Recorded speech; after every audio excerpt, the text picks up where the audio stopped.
head of the country's central bank floated the idea of dumping the greenback as the world's reserve currency, replacing it with an international currency.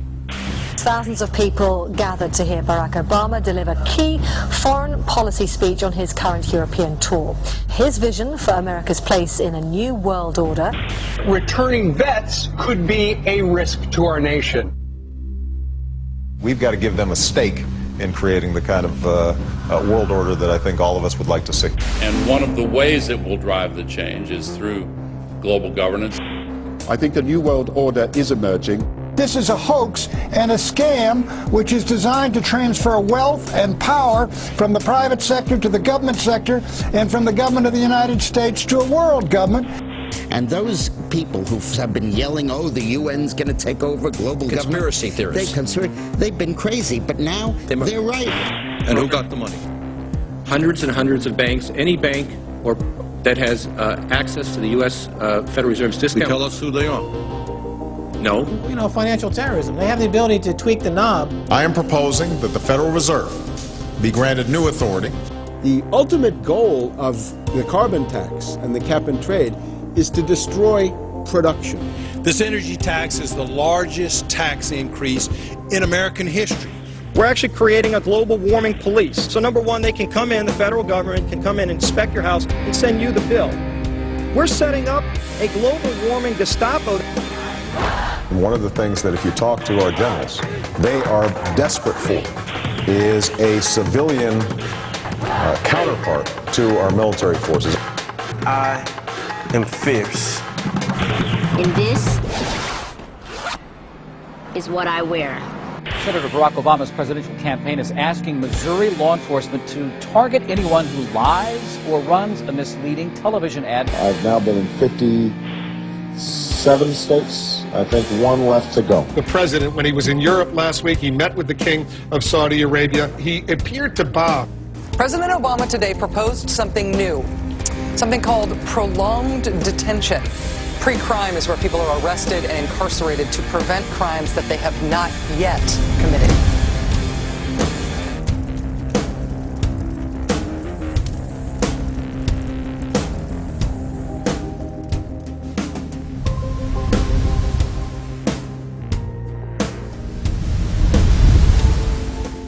It's the World Wrestling Federation. It's the Washington Wrestling Federation. They put on this show that they're bitter rivalries, you know, villains, and they really don't like each other. But behind closed doors, they buddy up for a drink and make deals. Both the Republican and Democratic parties are owned by the same global elites.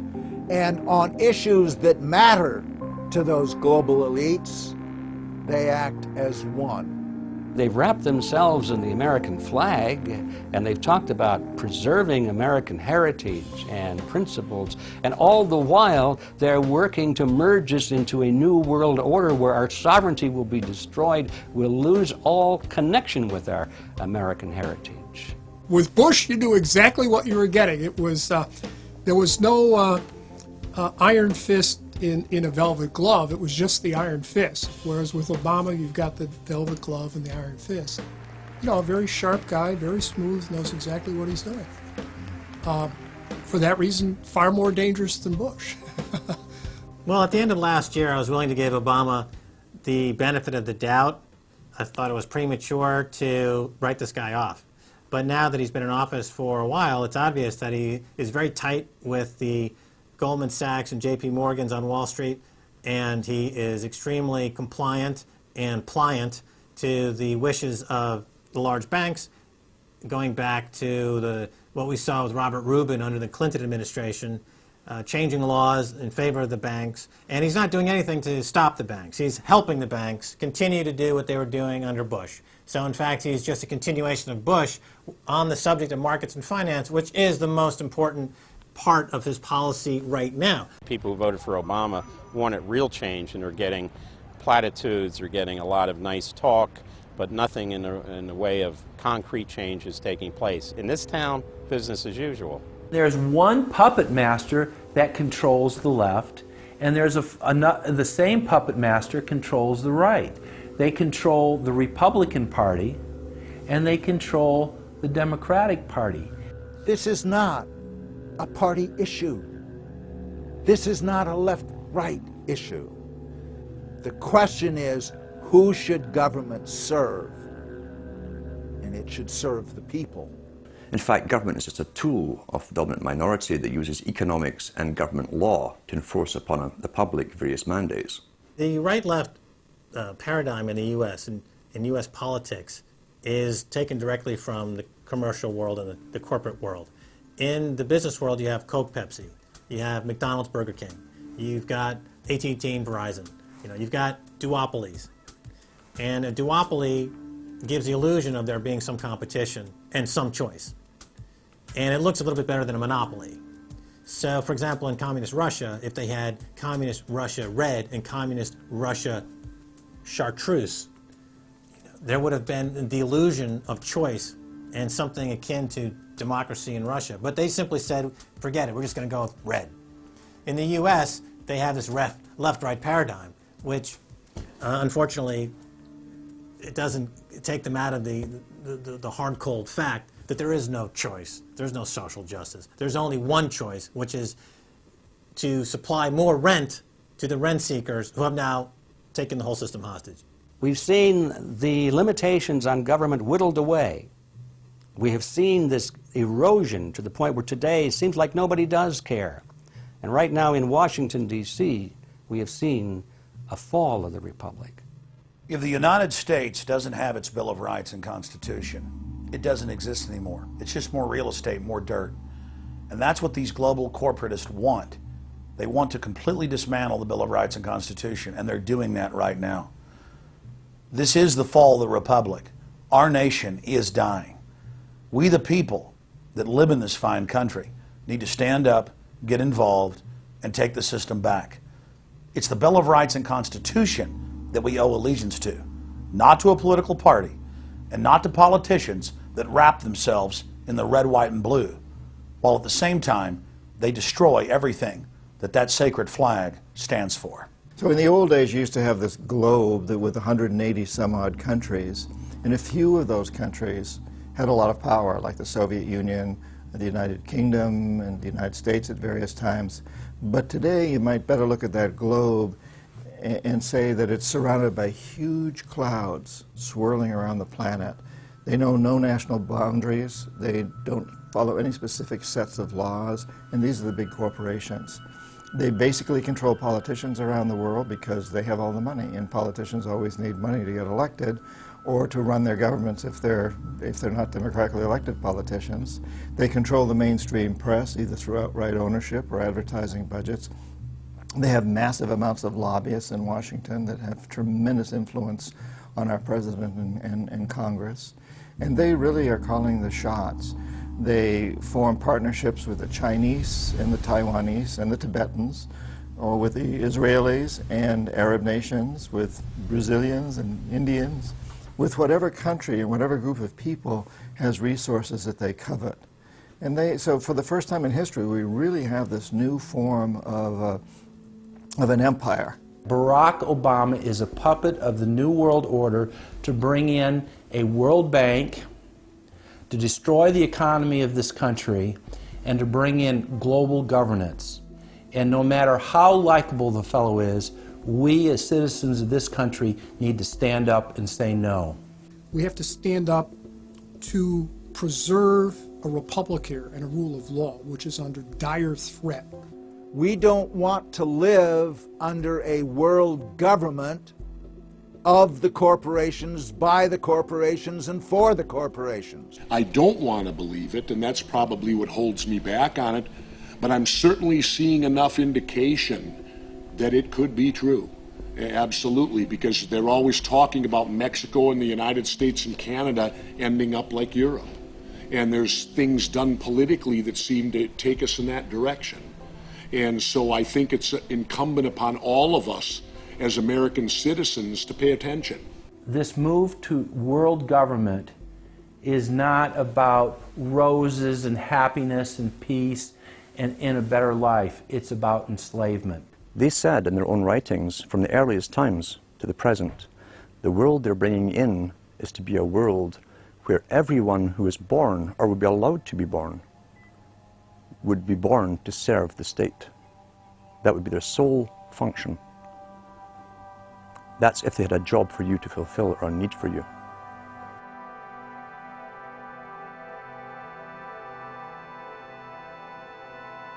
July 4th, 2009. Across the United States, citizens gathered to celebrate the Republic's founding 233 years before. Most people in the crowds were aware that America was going in the wrong direction, that things were changing for the worse. But few could grasp the sheer magnitude of corruption and looting running rampant like a disease through the heart of the nation. The engine of America's greatness is not just its liberties, but the people's willingness to fight to keep them.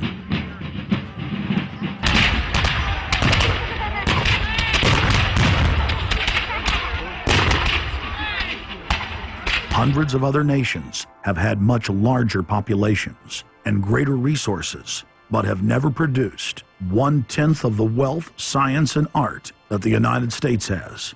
Why?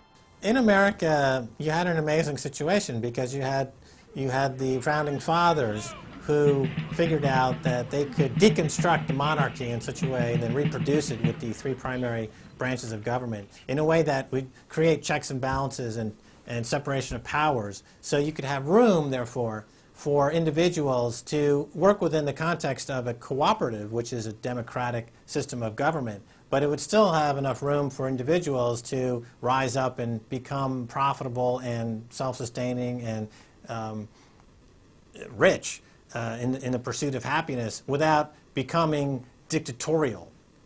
But unfortunately, over the years, since all of those separation of powers have been cut away, and all of the beautiful design by the founding fathers has been co-opted by one corporate entity, one corporate communist entity, you don't have that anymore. So what we have, we're back to where we were before the revolution. You have one monolithic state. For the first 100 years or so of the United States, after the 1700s, when we freed ourselves from British rule, no corporation was given a charter in the United States unless it served the public good. It had to prove that.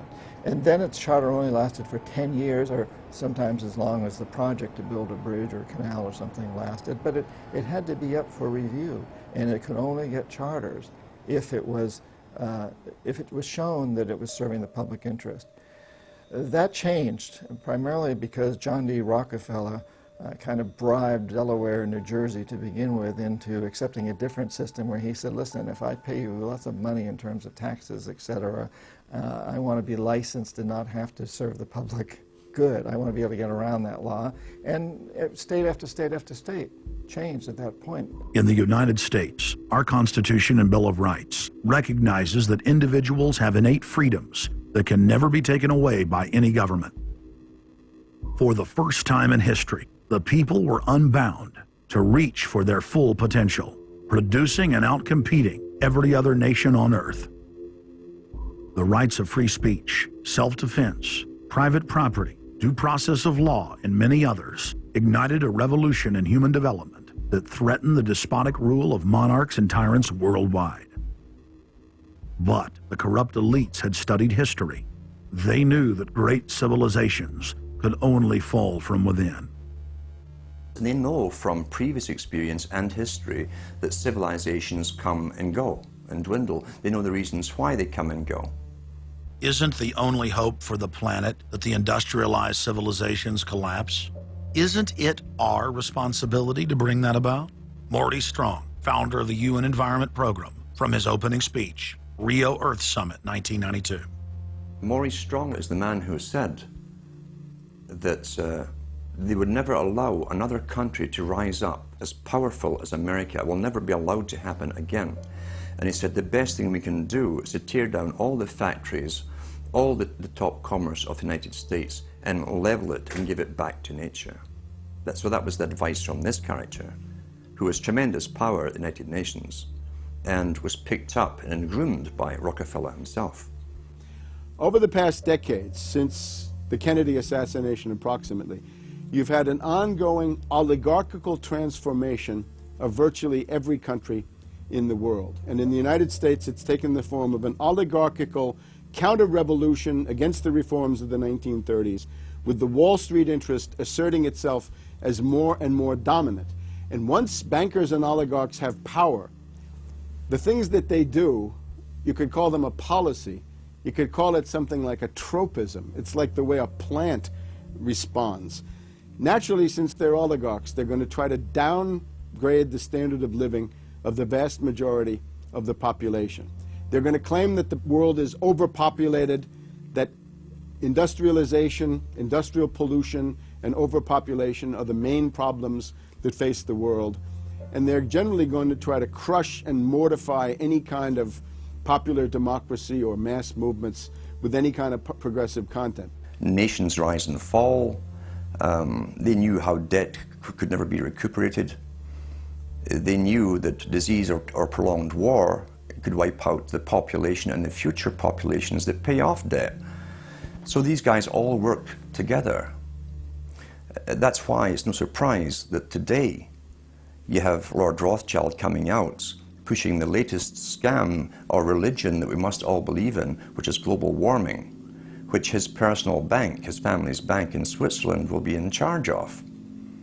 They've run the system, the whole economic system of the world for the last 250 years. So why shouldn't they also run the economic system for the next few hundred years? The question of a ruling class, oligarchy as a ruling class, is posed by Plato in the Republic, where we find that oligarchy is a constitution full of many evils, where the rich dominate the government by buying it, and the average individual or the poor count for absolutely nothing. Oligarchy is a frame of mind. In other words, if you're a banker, this is already a world view. It's a world outlook, and it implies the policies that have got us here, right? Malthusian policies, zero growth policies, driving down the standard of living, attempts to wipe out all kinds of mass institutions that might be a countervailing force. This is a scientific dictatorship, which Bertrand Russell said, and the Huxleys said, both Aldous and Julian Huxley said they would bring in the scientifically controlled society. It's not just family planning, which really means abortion and so on, it's global planning, which is literally sterilization and abortion worldwide for the ideal reduced society, and not just across the board, through genetics, through the Genome Project, through the constant IQ testing. Globalization has economically destroyed the world. You've got at least 40 to 50,000 people who die every day worldwide from starvation, malnutrition, and diseases which can be cured for pennies, such as diarrhea. And if you ask one of these Malthusian oligarchs, don't you think that something should be done to raise the standard of living in Africa or South Asia? They'll say, no, we can't do that. That would wound the planet. That would oppress Mother Earth. So that's oligarchy. Class consciousness in this sense is absolutely essential. If you think that bankers are the same as you, you're wrong. F. Scott Fitzgerald once told Hemingway, you know, the rich are different from us. And Hemingway said, yeah, they have more money. And F. Scott Fitzgerald replied, no, it's something much deeper. It's a whole different world. To be an oligarch, to be a Rockefeller or something of this sort, means that you're in a completely different world with values which are the reverse of human values. Now, if you allow the oligarchs to continue to dominate, the destruction of world civilization is a matter of a few decades at the very, very most. So, choose. To force their agenda through, the elites are employing one of their favorite tools, artificial crisis creation, also known as the Hegelian dialectic of problem-reaction-solution. You never want a serious crisis to go to waste. And what I mean by that, it's an opportunity to do things that you think you could not do before. The Earth's ruling elite are first and foremost monopoly men. The founder of the Rockefeller clan summed it up simply when he said, competition is a sin. Rockefeller himself said that competition was a sin. And people quipped at that, thinking it was one of his little jokes. He made many jokes about saving pennies and stuff like this. But in reality, he was telling you a truth, that competition to a man like him, who worked for a much larger organization, competition truly was a sin. And the cartels have been formed ever since, have become much bigger, more powerful cartels which can literally command governments, sometimes to go to war on their behalf, have occurred. The economic crash of 2008 and 2009 was an engineered crisis designed to cripple sovereign nations globally to make way for a world currency and a new bank of the world.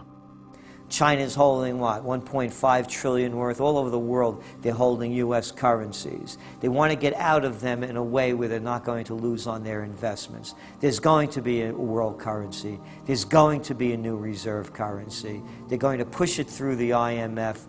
That's going to be the banksters that are going to be in charge of it. It's going to happen, and it's going to happen sooner rather than later. There was also a question to Geithner.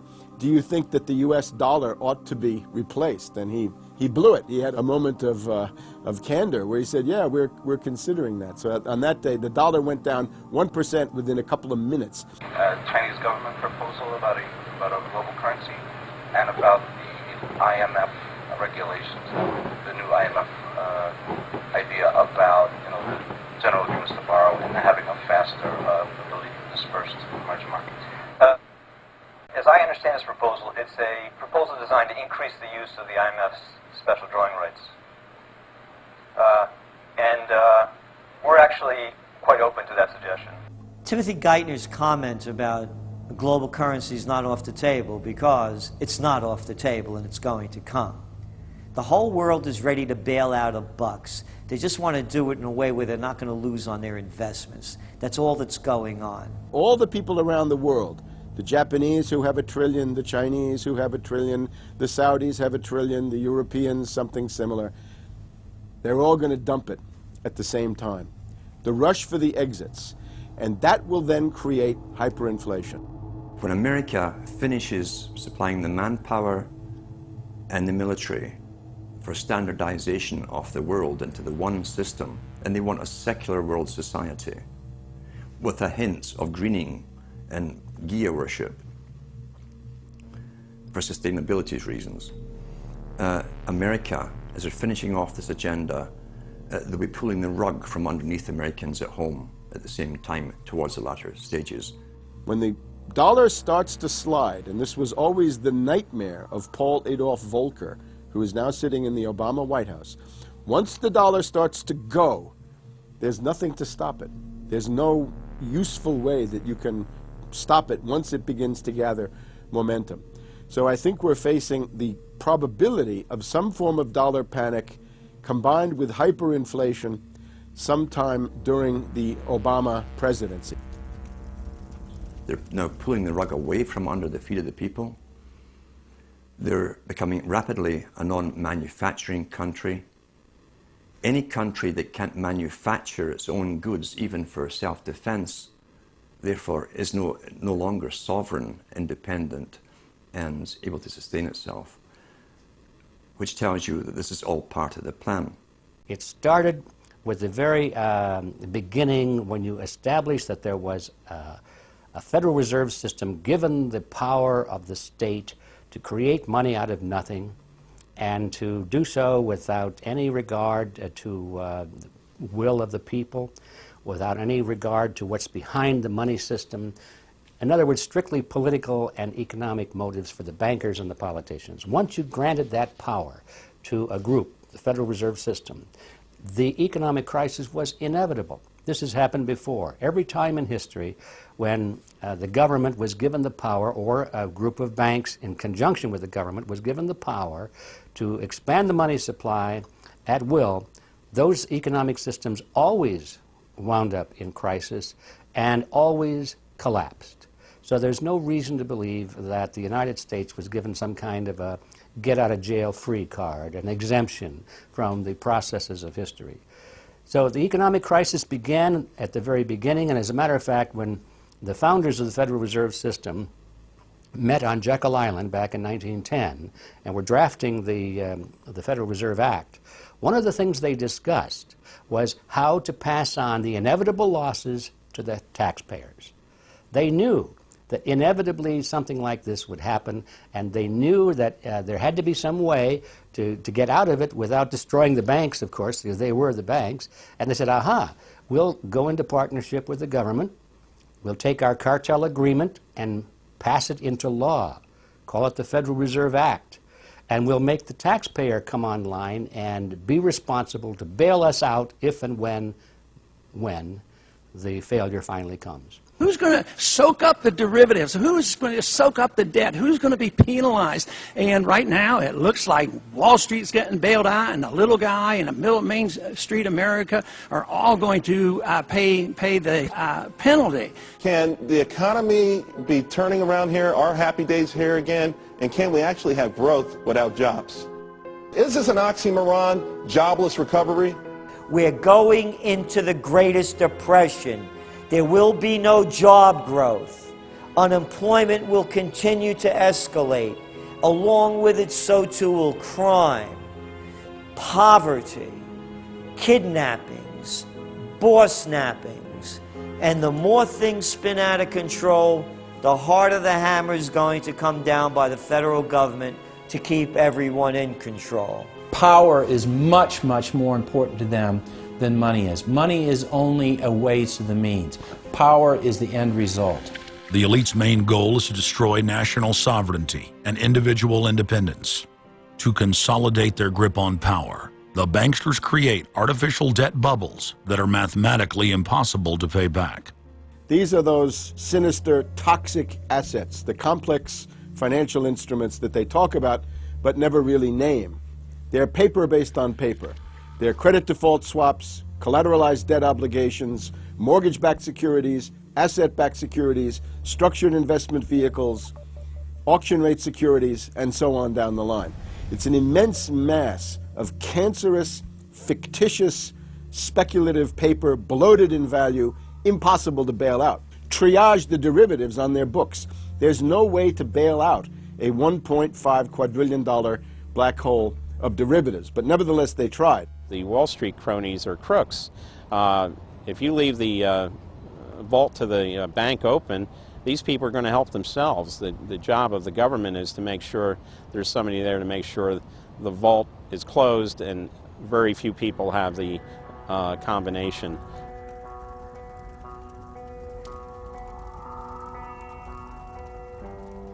I'm William K. Black, Associate Professor of Economics and Law at the University of Missouri at Kansas City. I was a senior regulator in a number of different positions during the heart of the savings and loan crisis. On a staff level, I led the re-regulation of the savings and loan industry. The purpose of regulation and effective criminal prosecution is to make sure that cheaters don't prosper, that honest manufacturers win in competition. The primary driver of the current crisis is accounting control fraud. These are frauds led by the CEOs of the major lending institutions and major banks and institutional buyers of toxic waste product. How did it start? It started with mortgages, particularly non-prime mortgages. In September of 2004, the FBI warned that there was an epidemic of mortgage fraud, their words, and that this epidemic of mortgage fraud would cause an economic crisis at least as large as the savings and loan debacle if it wasn't stopped. The FBI found that 80% of the mortgage fraud was being induced by the lenders, not by the borrowers. You know, much of the rage has been against the borrowers, but if you want rage, it should be at the CEOs who became fabulously wealthy by following a strategy based on fraud.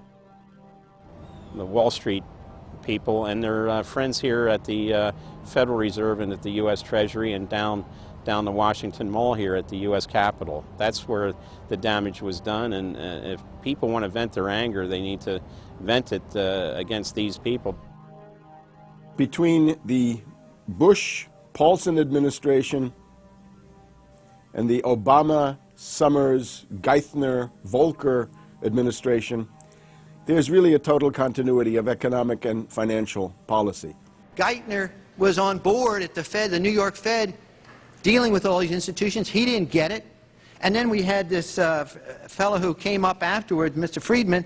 He was on the Goldman Sachs board, and he didn't last too long as the Fed chairman. Why? Because he had a conflict of interest. Is it possible that there's so much conflict of interest here that all you folks don't even realize that you're helping people that you're associated with, and you should be recusing yourself for America's ethics?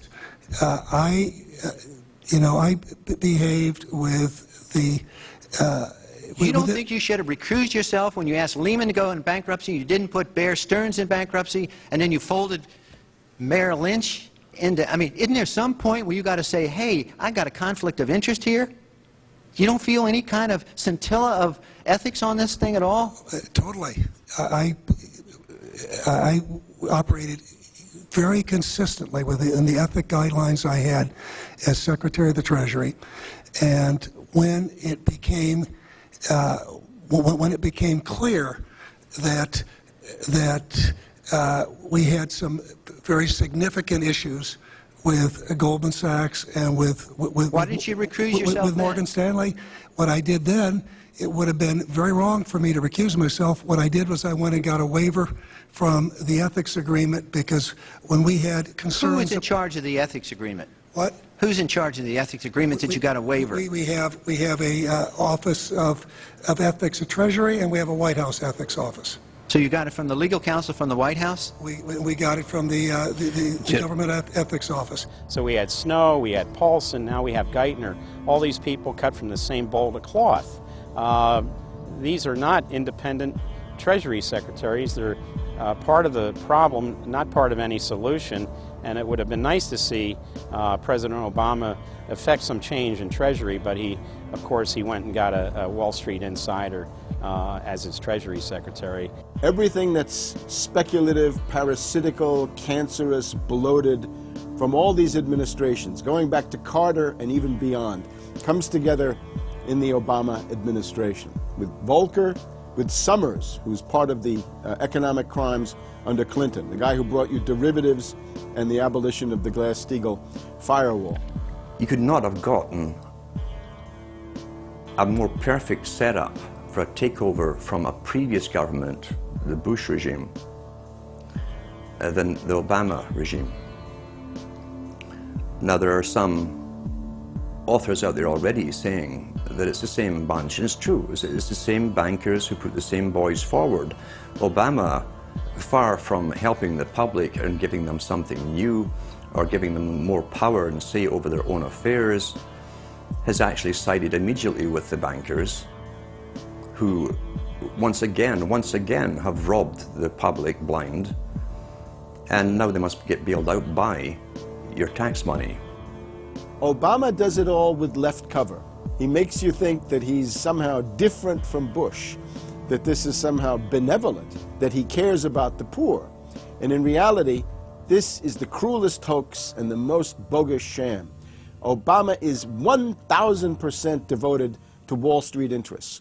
When Wall Street says jump, Obama jumps. And again, it's about $30 to $40 for the bankers for every dollar that ever reaches an unemployed person or somebody who's on food stamps or some infrastructure building for highways. The hope with the Obama administration was that it would move us beyond this. But unfortunately, what we're seeing more and more is that Obama has brought in many of the economists who bought into the system in the past. Larry Summers is a very good example. And so many of his economists, many of the people there, you can really almost at this point relate Obama to Hoover, who did something similar in his presidency, as opposed to Franklin Roosevelt, for example, who brought in a very fresh team.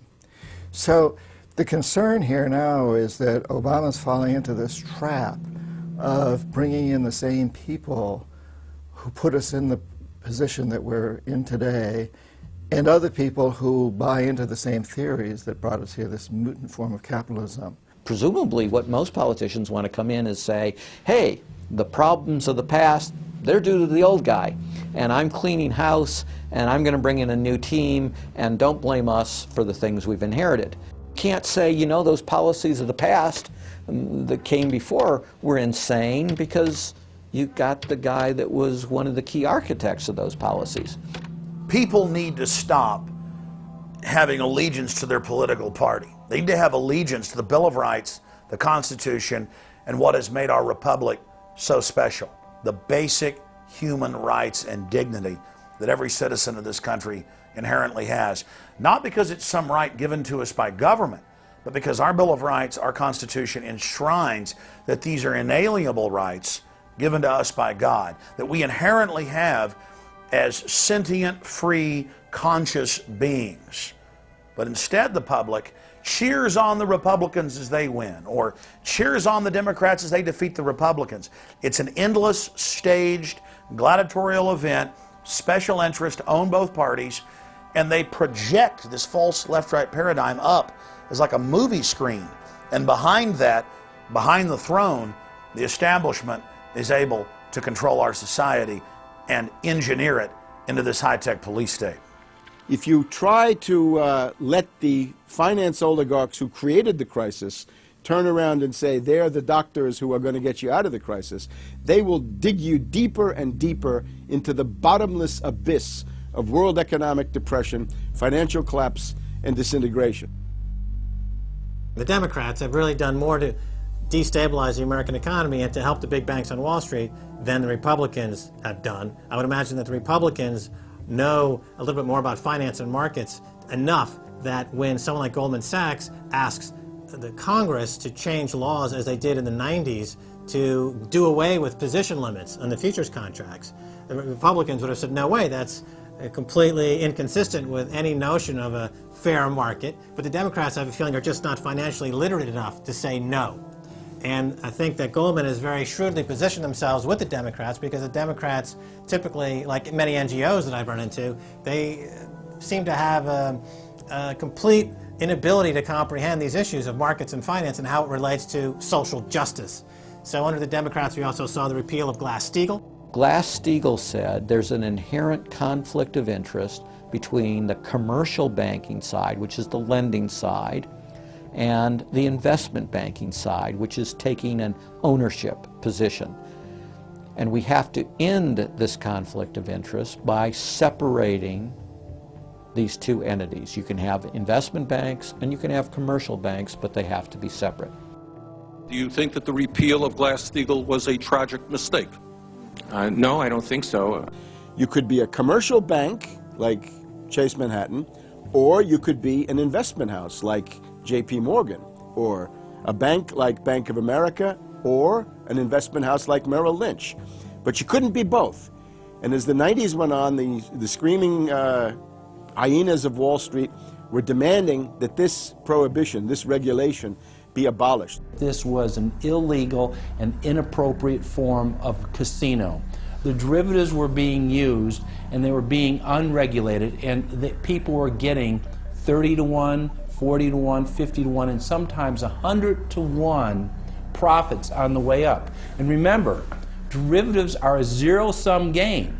So there's nothing there. It's not like a piece of stock in General Electric or Ford or something like that where there's supposed to be some value. Derivatives have no value. But the very people, Summers and Gettner and all the people at Goldman Sachs and J.P. Morgan who created these things made not millions or billions, but trillions on the way up. And now that these things are crashing, the very same folks are now put in charge of regulating these things and in charge of the bailout, and they are giving money to the very rascals that created this problem, took the profits. The problem cannot be fixed. And this is on Obama's watch right now. You have so many different schemes and mechanisms at play.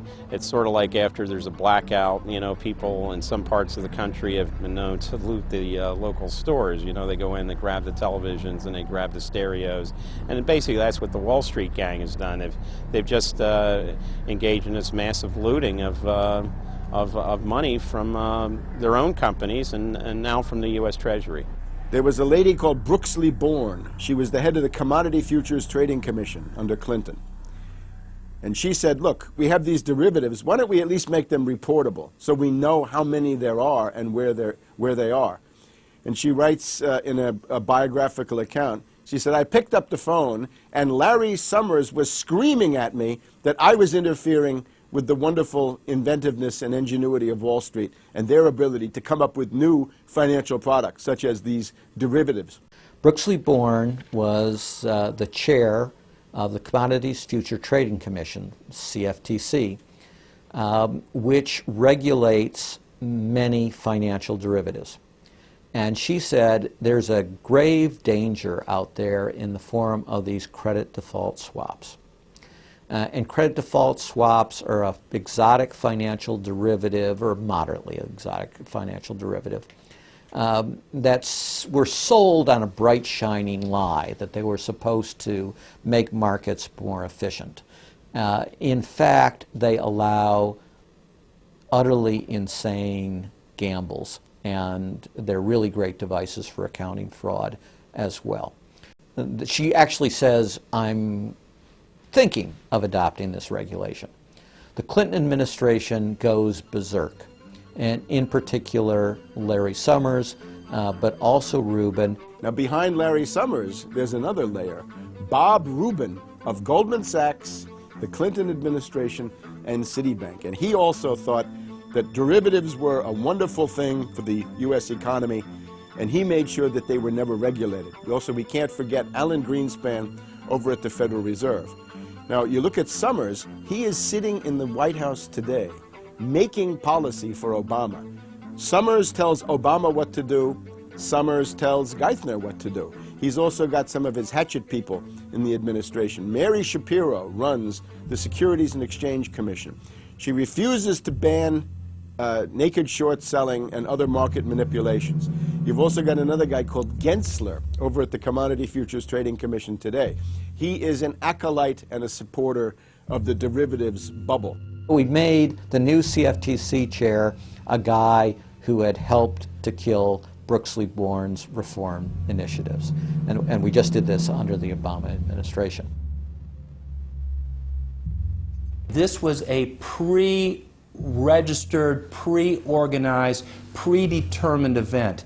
Anybody who knows that if you allow the banks to become unregulated financial institutes with tsunami-like weapons of mass destruction-like financial instruments like derivatives, to allow that to run up to levels that are 50, 100, 200 times the gross domestic product with no value. They know that they are taking the profits on going up, but they also know that the end result is the destruction and gutting of this economy.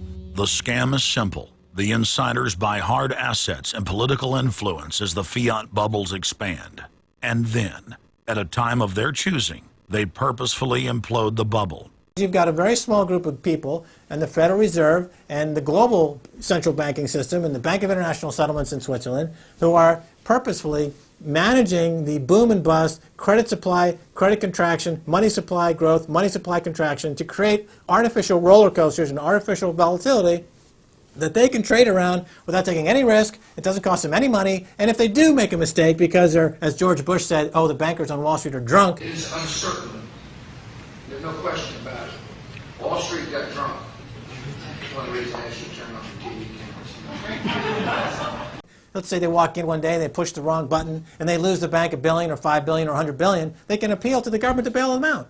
It's a totally asymmetric relationship between bankers and the rest of the economy. If they make a mistake, they get bailed out. If everyone else makes a mistake, they get put in jail, called a terrorist, and we never hear from them again. But it's a more sophisticated form of slavery, and we're going through it today. We see the taxation is going up all the time with the supposed crash of the banks that was not a happening out of the blue. It was set up for this time. They could have kept it going for another few years if it suited them, and then crashed all the bubbles. But now is the time. As they say in their own writings, now is the time. One of the great benefits of an economic model from an economist standpoint is you can basically get whatever results you want. You can manipulate the inputs to make that happen. And that makes it a very easy tool to use to hoodwink other people.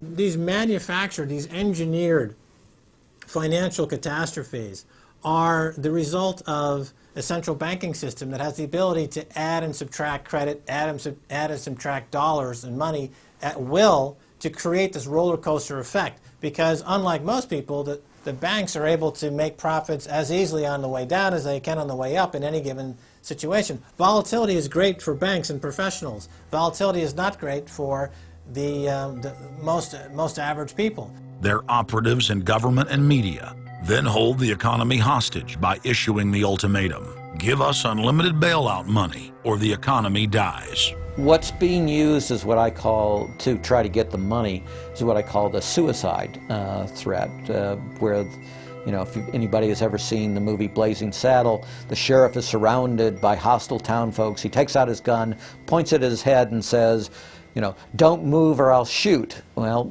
that's what the big banks are saying. You know, give us unlimited cash or we'll die. And if we die, you'll die, because we're too big to fail. It is a false flag attack because Hank Paulson will get up in front of Congress and say, we need $700 billion because that thing, that existential threat, the market is attacking us and we need this handout to fight Mr. Market. Mr. Market is out there. We need to fight Mr. Market. It's an existential threat.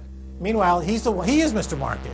He's the one causing the problem. We had Paulson, a representative of Goldman Sachs who happened to be running the U.S. Treasury, came forward with a hysterical briefing for the Congress saying, we, the Wall Street bankers, demand $700 billion in bailouts. So they say, yes, we'll give you all the money you need. Well, you know, these are arsonists. Paulson, Tim Geithner, Bernanke, they're arsonists. They're asking for more matches. And the Congress is saying, who do we make the check out to? Who do we send these matches to? Who do we send the matches to? Is a ton of matches enough? Can we send you some gasoline to go with those matches? They're like, yes, please. Don't change our management. Don't pay us what assets are worth. Pay us way more than what our assets are really worth. Don't make us use honest accounting. Allow us to lie. We've just, under congressional pressure, changed the accounting rules for the express purpose of making sure that the big banks don't have to report honest losses. The only way they can pass this bill is by creating and sustaining a panic atmosphere. That atmosphere is not justified. Many of us were told in private conversations that if we voted against this bill on Monday, that the sky would fall, the market would drop 2,000 or 3,000 points the first day, another couple thousand the second day, and a few members were even told that there would be martial law in America if we voted no. That's what I call fear-mongering. We have, you know, people in the government threatening martial law or things to get their way in the executive branch against Congress. You know, if you put all these signs together, it doesn't look good at all. To the extent we are a democracy, we're sort of a hairbreadth away from a police state.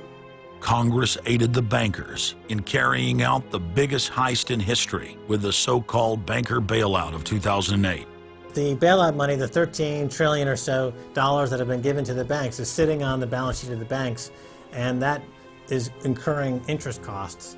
And that's going to precipitate the need to flush the system with more cash. And at some point, the dam will break, and you're going to have very high inflation. Some predict hyperinflation.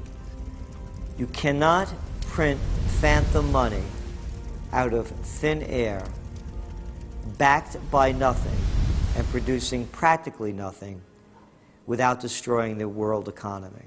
So unless we cut out the toxic funds, the toxic elements of this economy, every time we put in money on this bailout, it's just feeding the fire. It's not making things better. What should have happened is that those banks and investment banks should have been seized. They should have been seized by the Federal Deposit Insurance Corporation. Those are zombie banks. The Chase Manhattan, J.P. Morgan Chase, Bank of America, Citibank, Wells Fargo, Wachovia, so on down the line, to AIG in the insurance realm.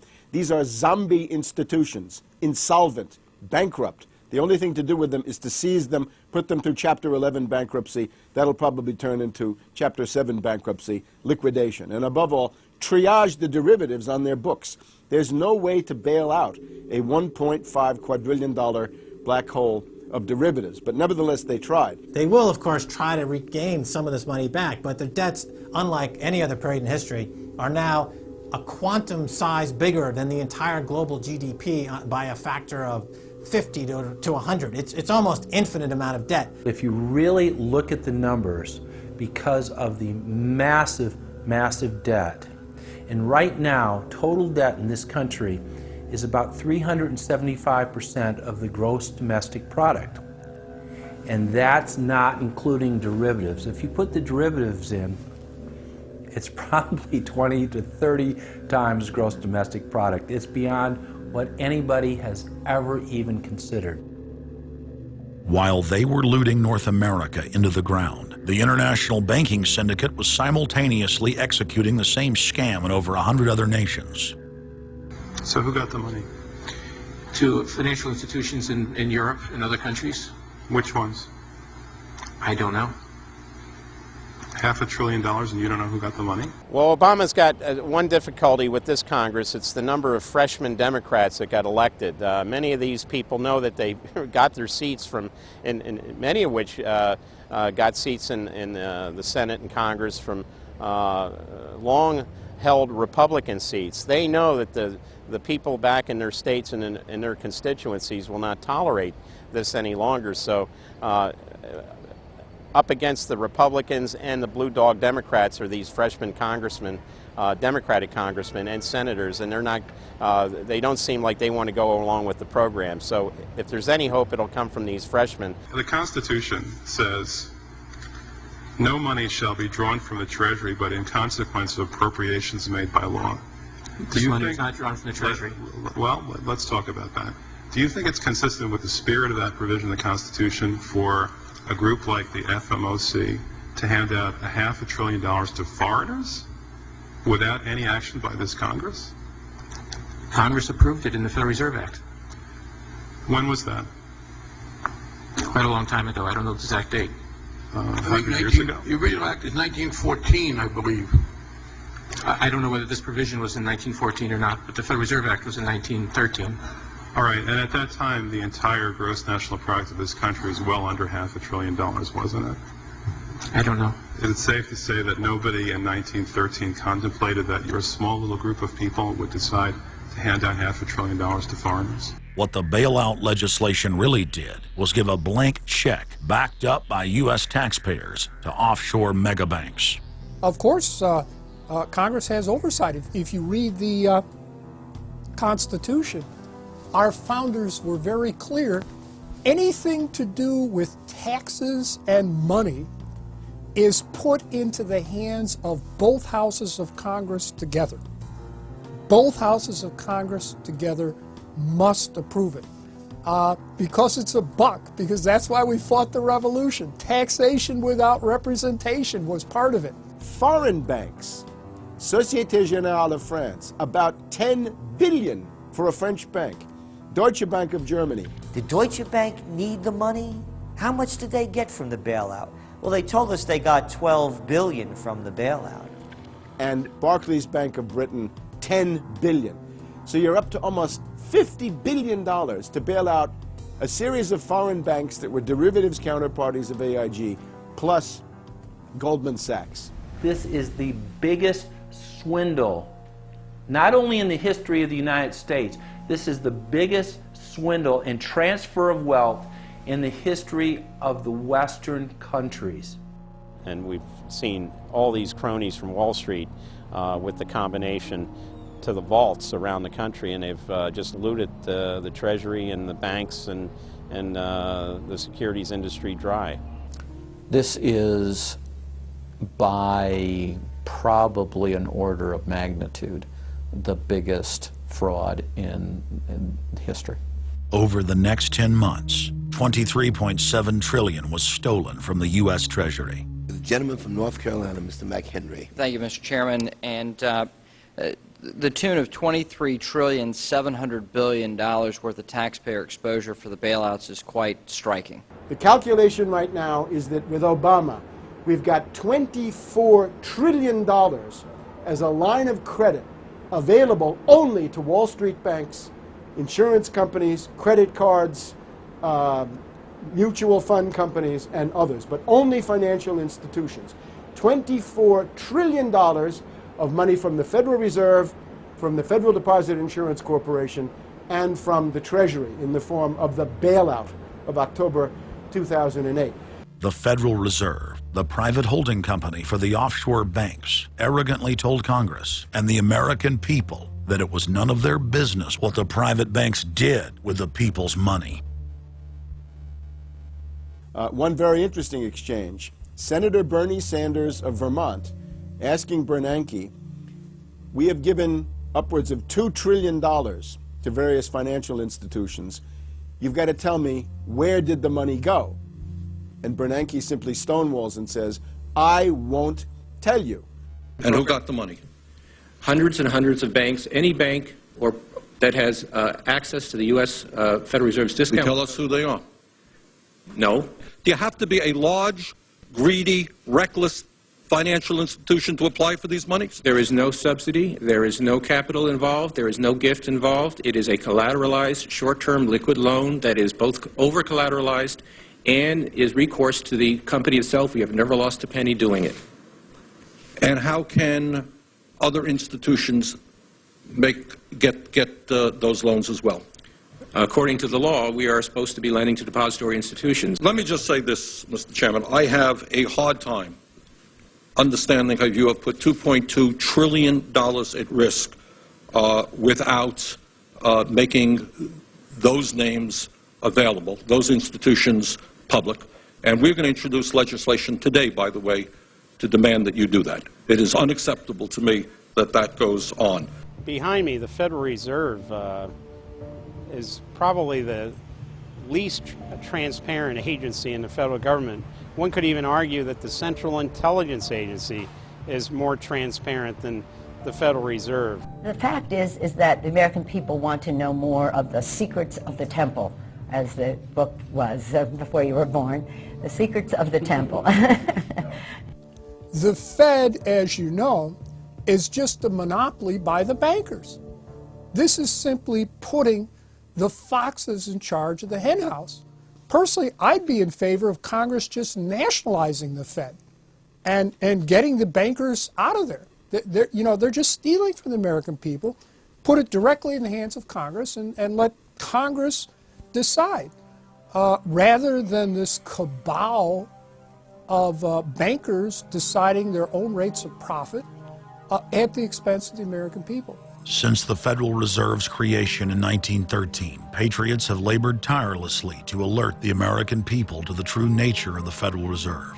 Throughout its 90-plus year history, most Americans falsely believed that the Federal Reserve was a government agency. But today, scientific opinion polls show that the vast majority of the public is aware of the fact that the Federal Reserve is a front company for an offshore private banking cartel that dominates not just the United States, but almost every other nation on Earth. It's never been written about in any book that I've found as to who gave these guys the authority or permission to be the international bankers for the world. Why would you even need international bankers? Why would any government agree to use them? Why would you need to use them? Why can't any country create its own money? It tells you there was already an existing superstructure, already in existence, maybe 200-300 years ago,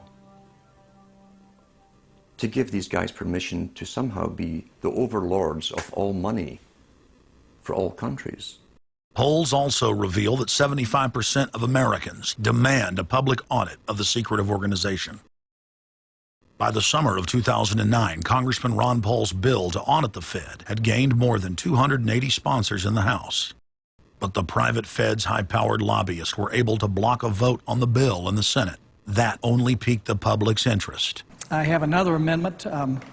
I have been informed that the majority plans to block consideration of this amendment, which is number 1367, regarding the transparency at the Federal Reserve. Madam President, I'd like to call up Amendment 1367. Without objection, the clerk will report. The Senator from South Carolina, Mr. DeMint, proposes amendment number 1367. Senator from Nebraska. I make a point of order against the DeMint amendment that it's legislation on appropriations. Madam President? The point of order is well taken. The amendment. I regret the objection. The amendment falls. The people began asking themselves, why couldn't there be an audit of the Federal Reserve? The Fed has never once been audited. In the whole period of time, in the almost 90 some odd years that the Fed has been around, the most powerful agency and independent agency, it has never once been audited. This is an absolute crime against the freedoms of this country. Do you think it would cause problems for the Fed or for the economy if that legislation was to pass? My concern about the legislation is that if the GAO is auditing not only the operational aspects of our programs and the details of the programs, but is making judgments about our policy decisions, that would effectively be a takeover of monetary policy by the Congress.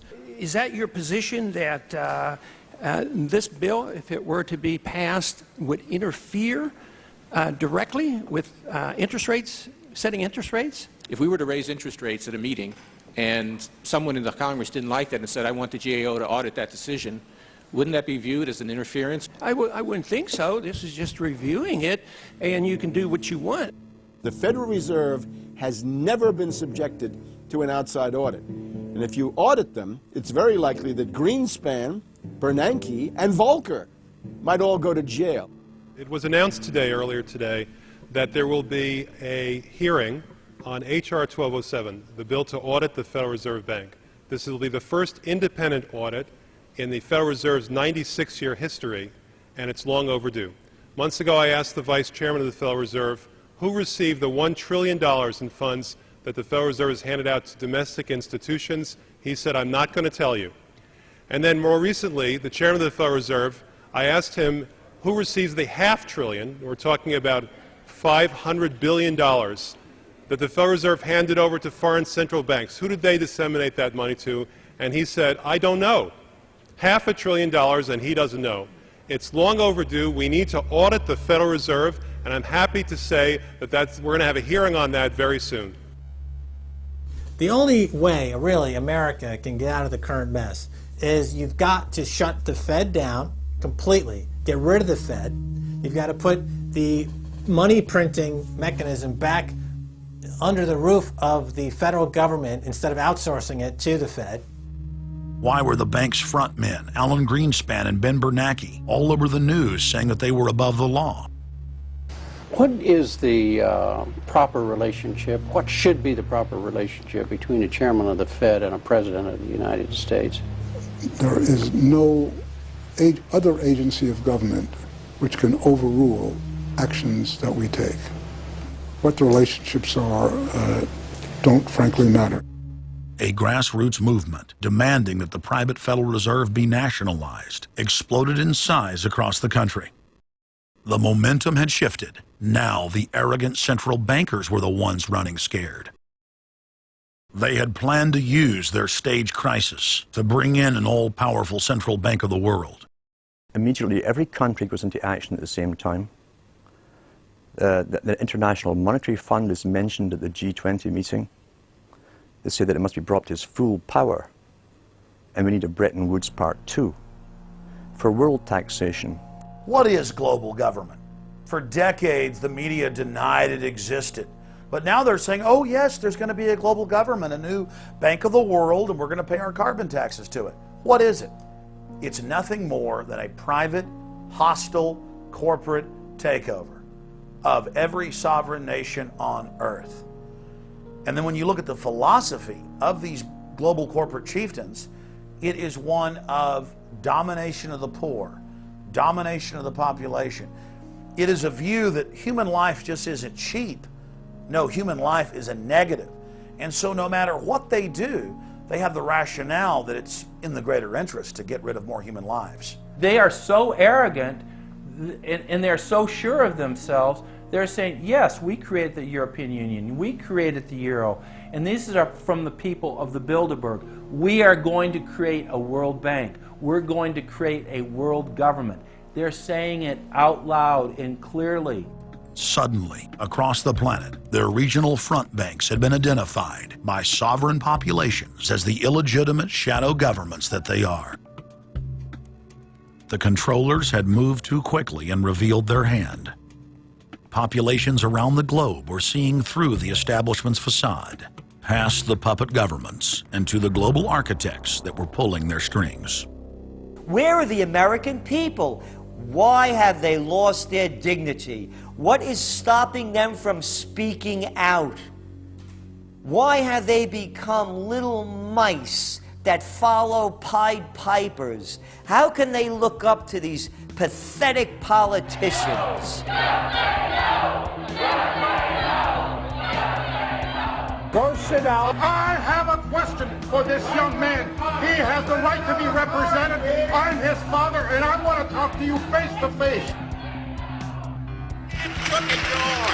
Why not a lobbyist with all kind of money to stuff in your pocket so that you can cheat the citizens of this country? So I'll leave, and you can do whatever the hell you please to do.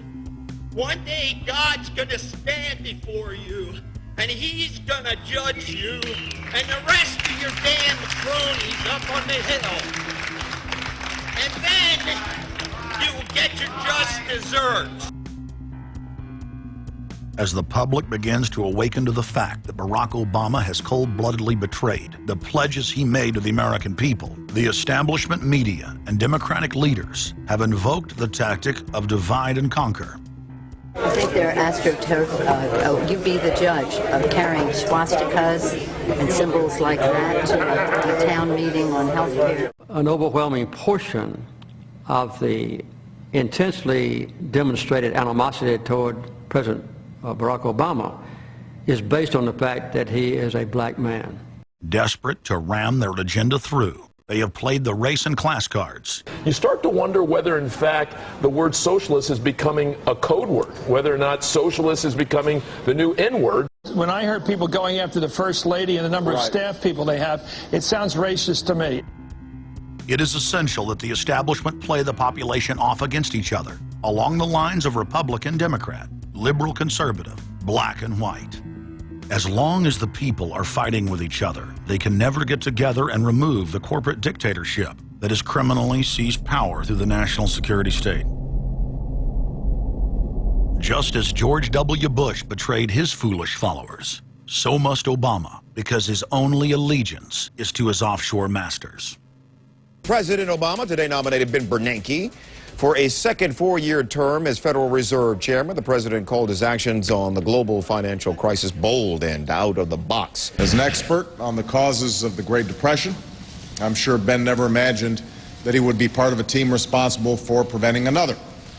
But because of his background, his temperament, his courage, and his creativity, that's exactly what he has helped to achieve.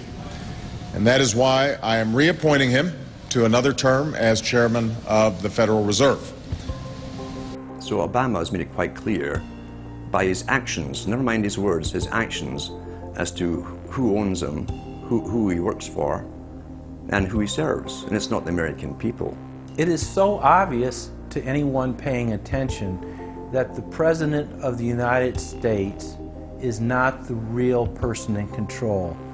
Whether it is Gerald Ford or Jimmy Carter or Ronald Reagan or Clinton or Bush, Obama is no different. And to think that he is an independent figure is just crazy. And as Franklin Delano Roosevelt said, presidents are selected, they are not elected.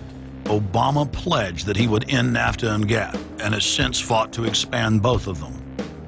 Obama promised that he would have the most transparent administration ever, and he is already more secretive than Bush and Cheney ever were, even making it a secret who visits the White House. I can make a firm pledge.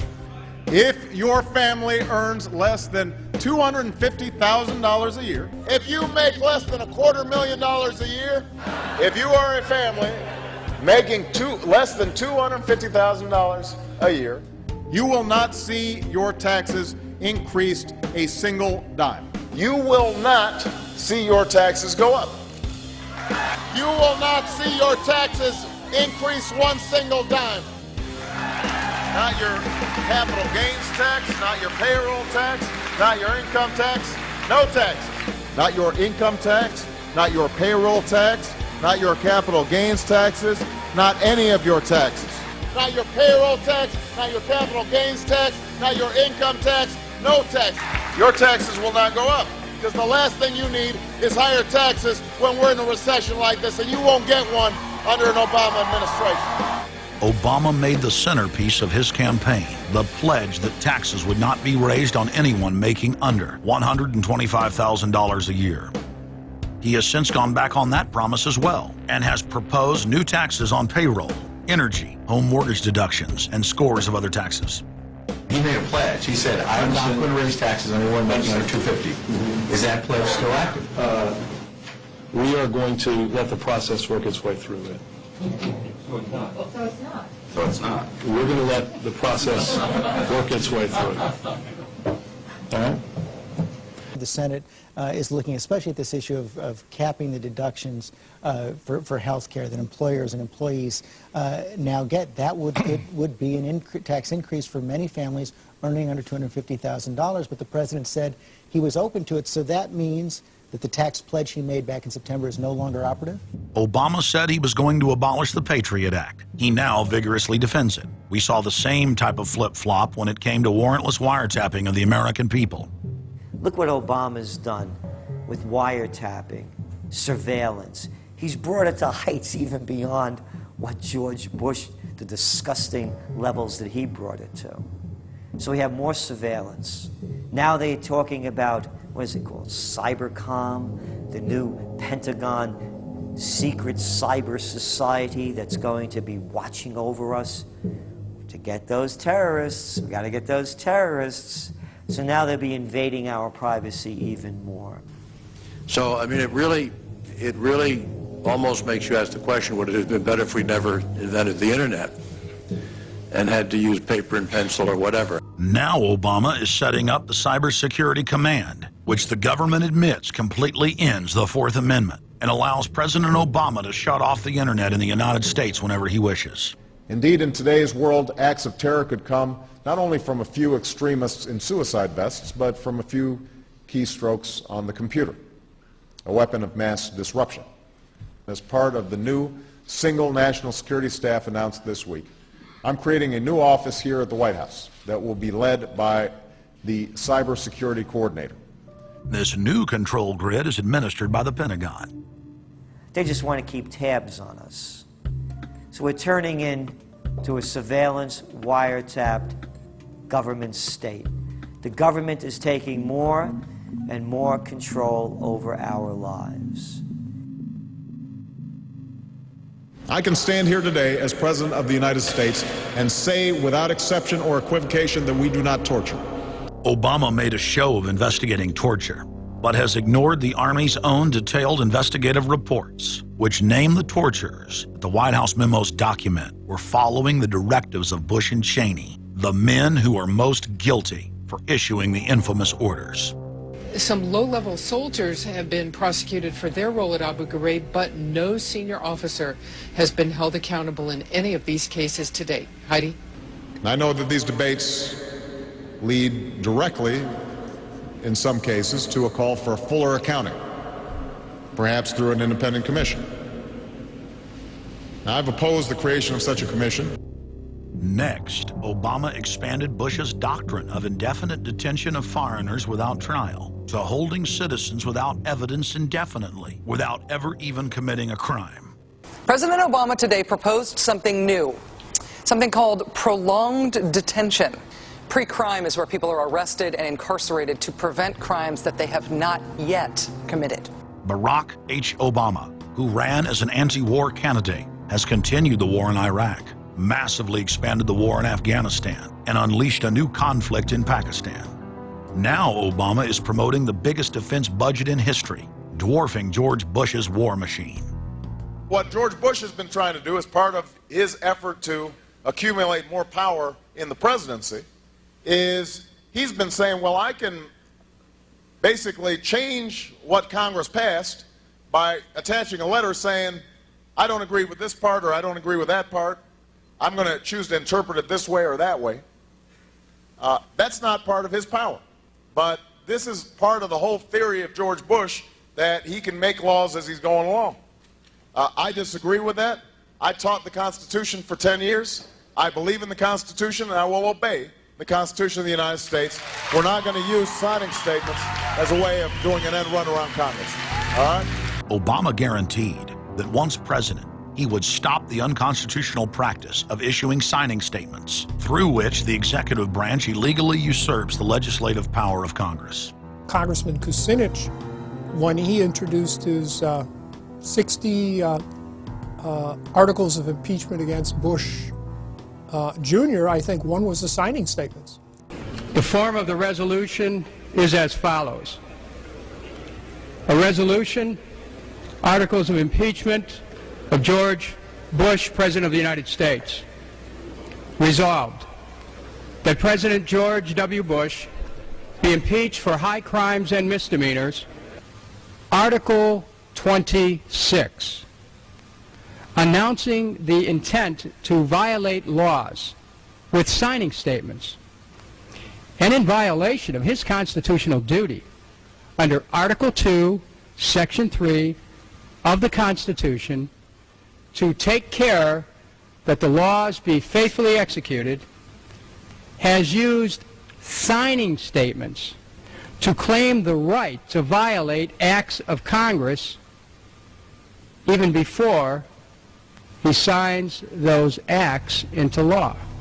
Same analysis would apply to Obama, and a fortiori because he taught constitutional law. He knows better. He's a lawyer licensed to practice law, who, as I am, who took an oath when he was licensed to uphold the Constitution and laws of the United States of America. With his signature on the spending bill also came Obama's first signing statement, a presidential declaration freeing him from following some of the bill's contents. I believe in the Constitution, and I will obey the Constitution of the United States. We're not going to use signing statements as a way of doing an end run around Congress. All right?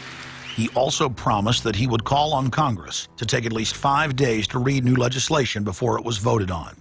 When there's a bill that ends up on my desk as president, you, the public, will have 5 days to look online and find out what's in it before I sign it, so that you know what your government's doing. But from his first day in power, he has aggressively pressured Congress to quickly pass bills before lawmakers and the public even have a chance to see them. Will state his parliamentary inquiry. Madam Speaker, in order to try to figure out what we're doing, how much damage to the country, I tried to get a copy of the bill. We have out here on the table 2454 that has 1,090 pages in it, but I've understood since debate in here that there's another 300 pages that were added in the middle of the night. My inquiry is, how do I get a copy of the other 300 pages that people here on the floor hadn't had a chance to read or see? Where do we get that before we cram this down on the American people? Is there somewhere physically in the House of Representatives a copy of what we're voting on?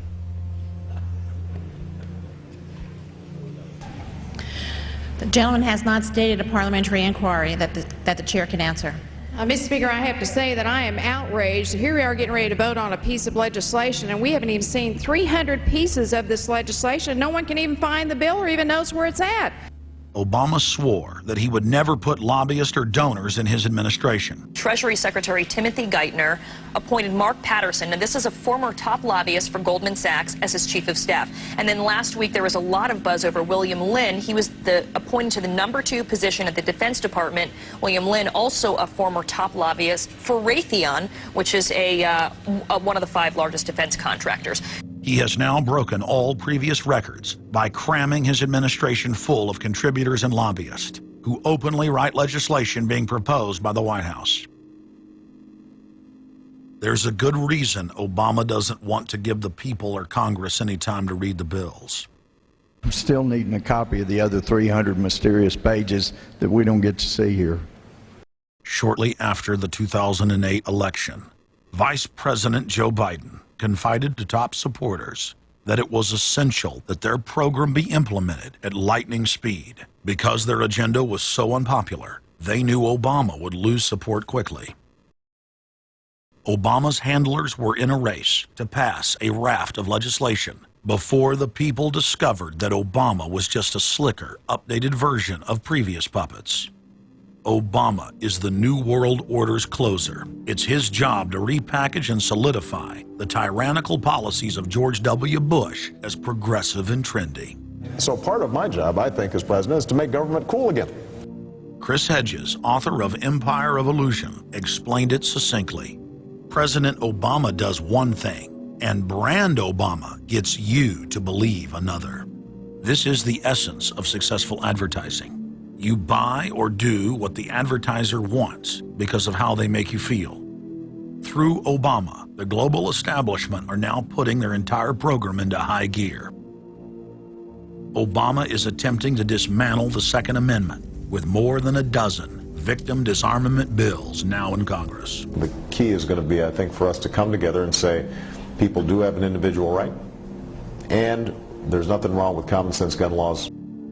Hate crime and cyberbullying bills in the House and Senate would effectively criminalize free speech protected under the First Amendment. It is absolutely true that NAFTA was a mistake.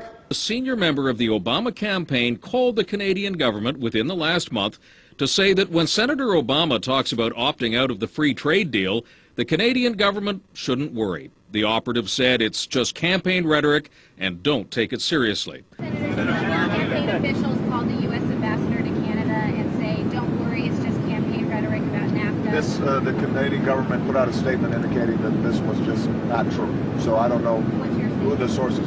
It wasn't true.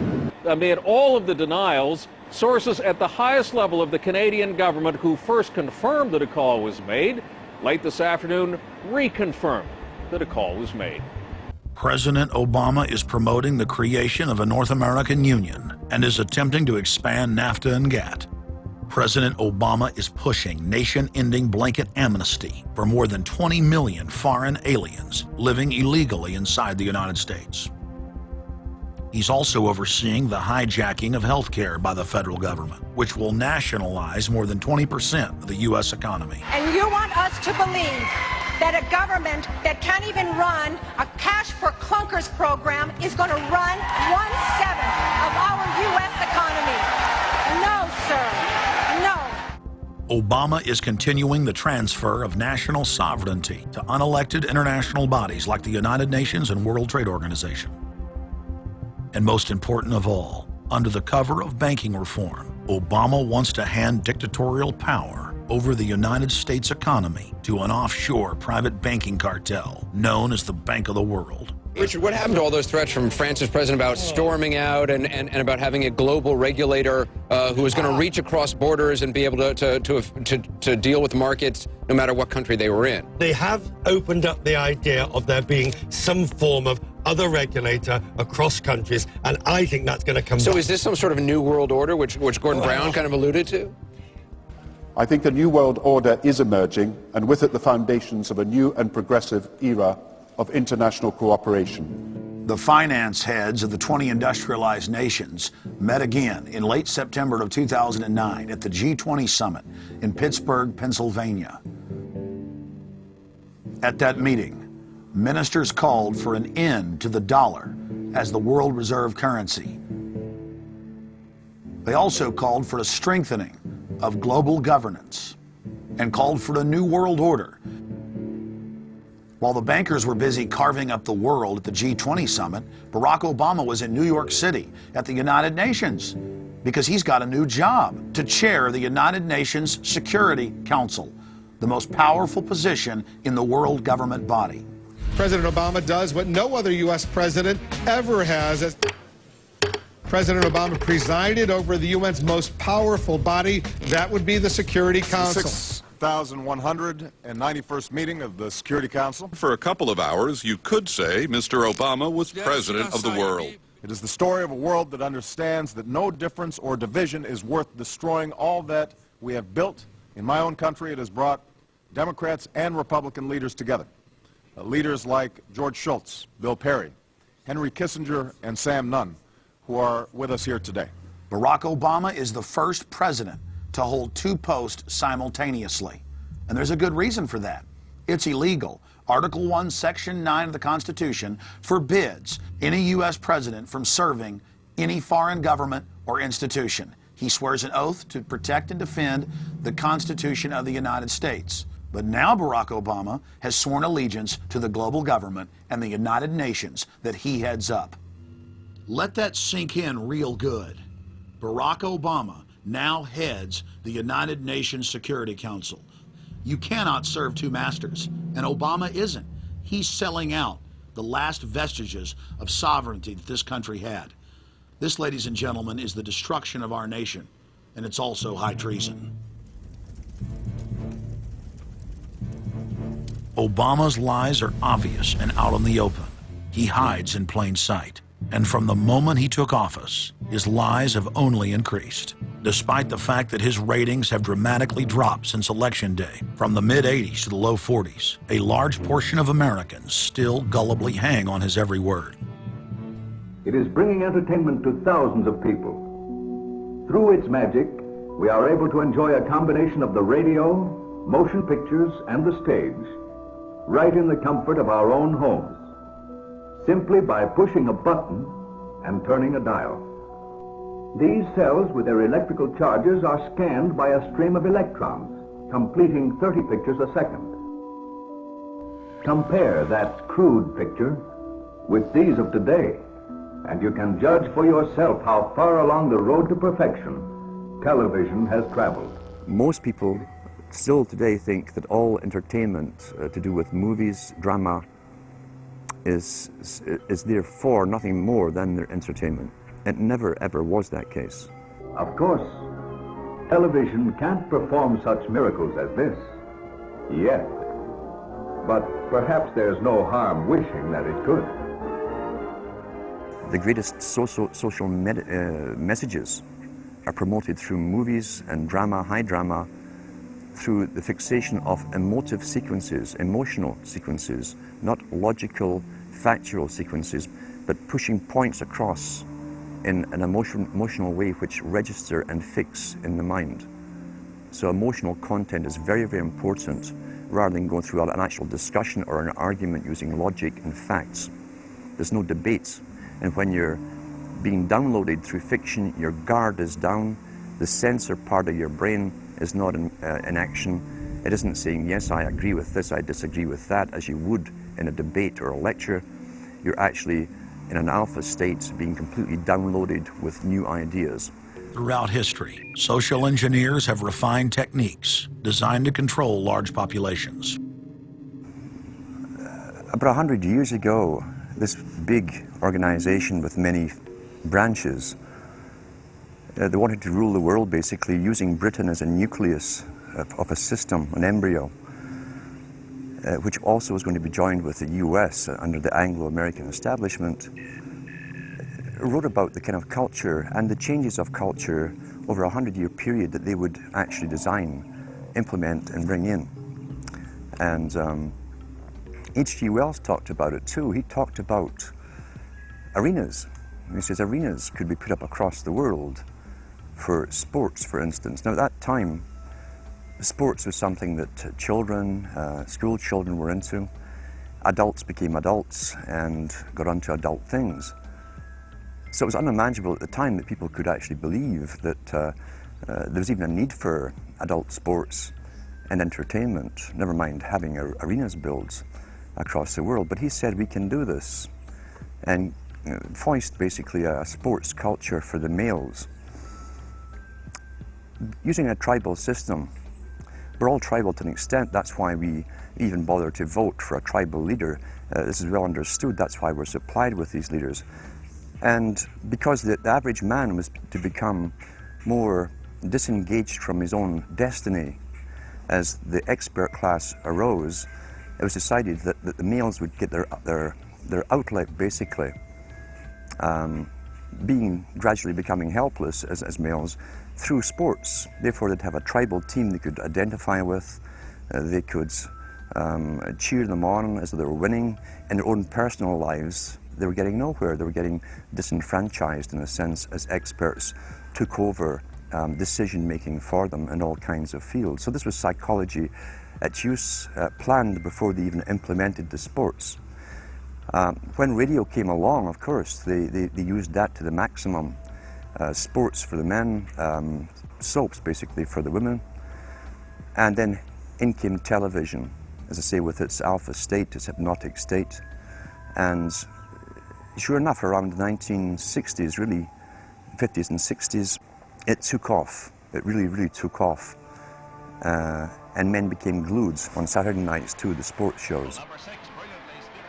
A culture industry, which is called by its own the culture industry. The Soviet Union had a department called the culture industry. Their actors and directors were called the cultural leaders,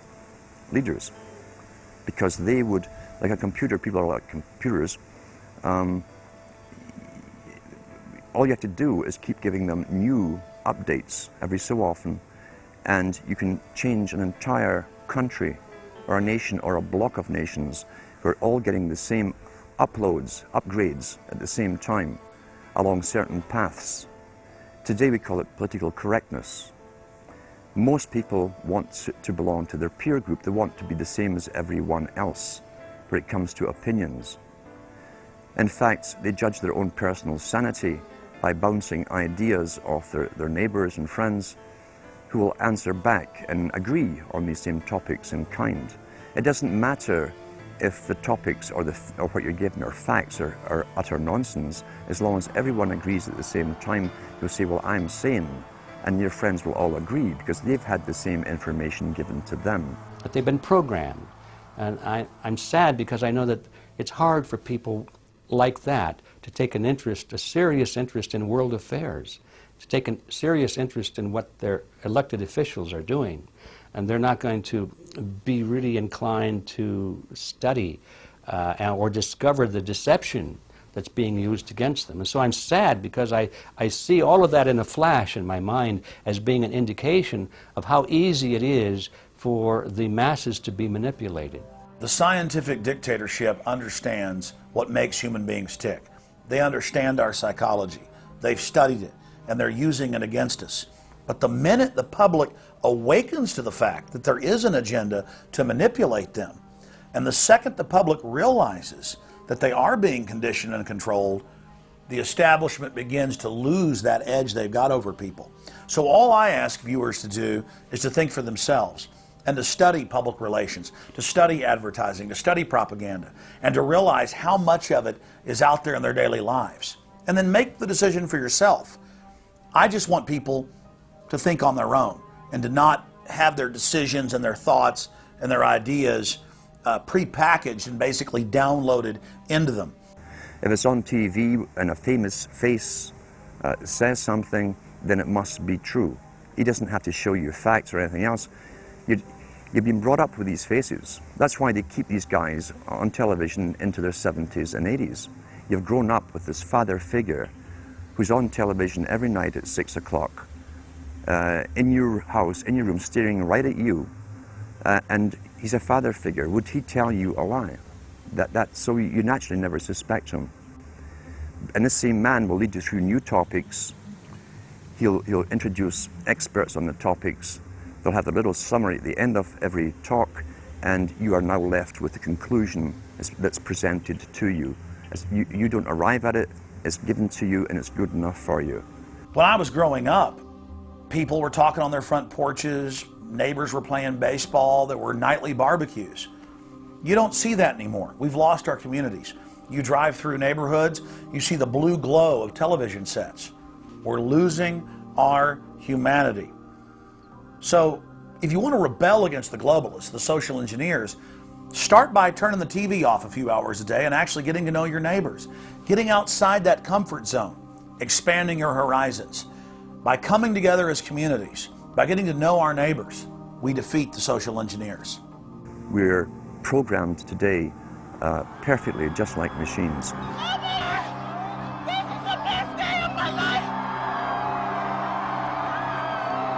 We tie this in with the Brzezinski.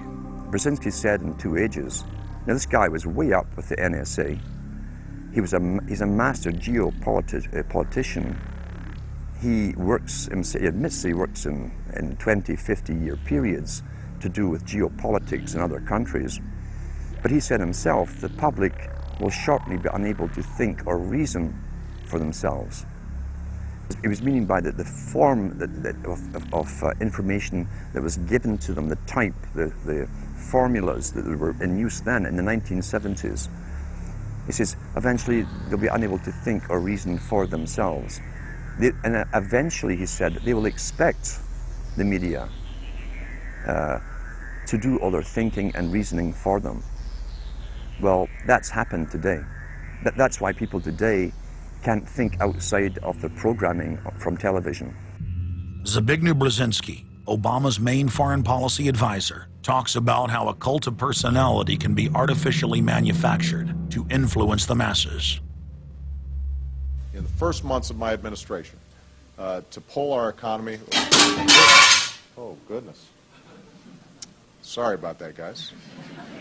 To pull our economy back from the brink, including the largest and most sweeping economic recovery plan in our nation's history.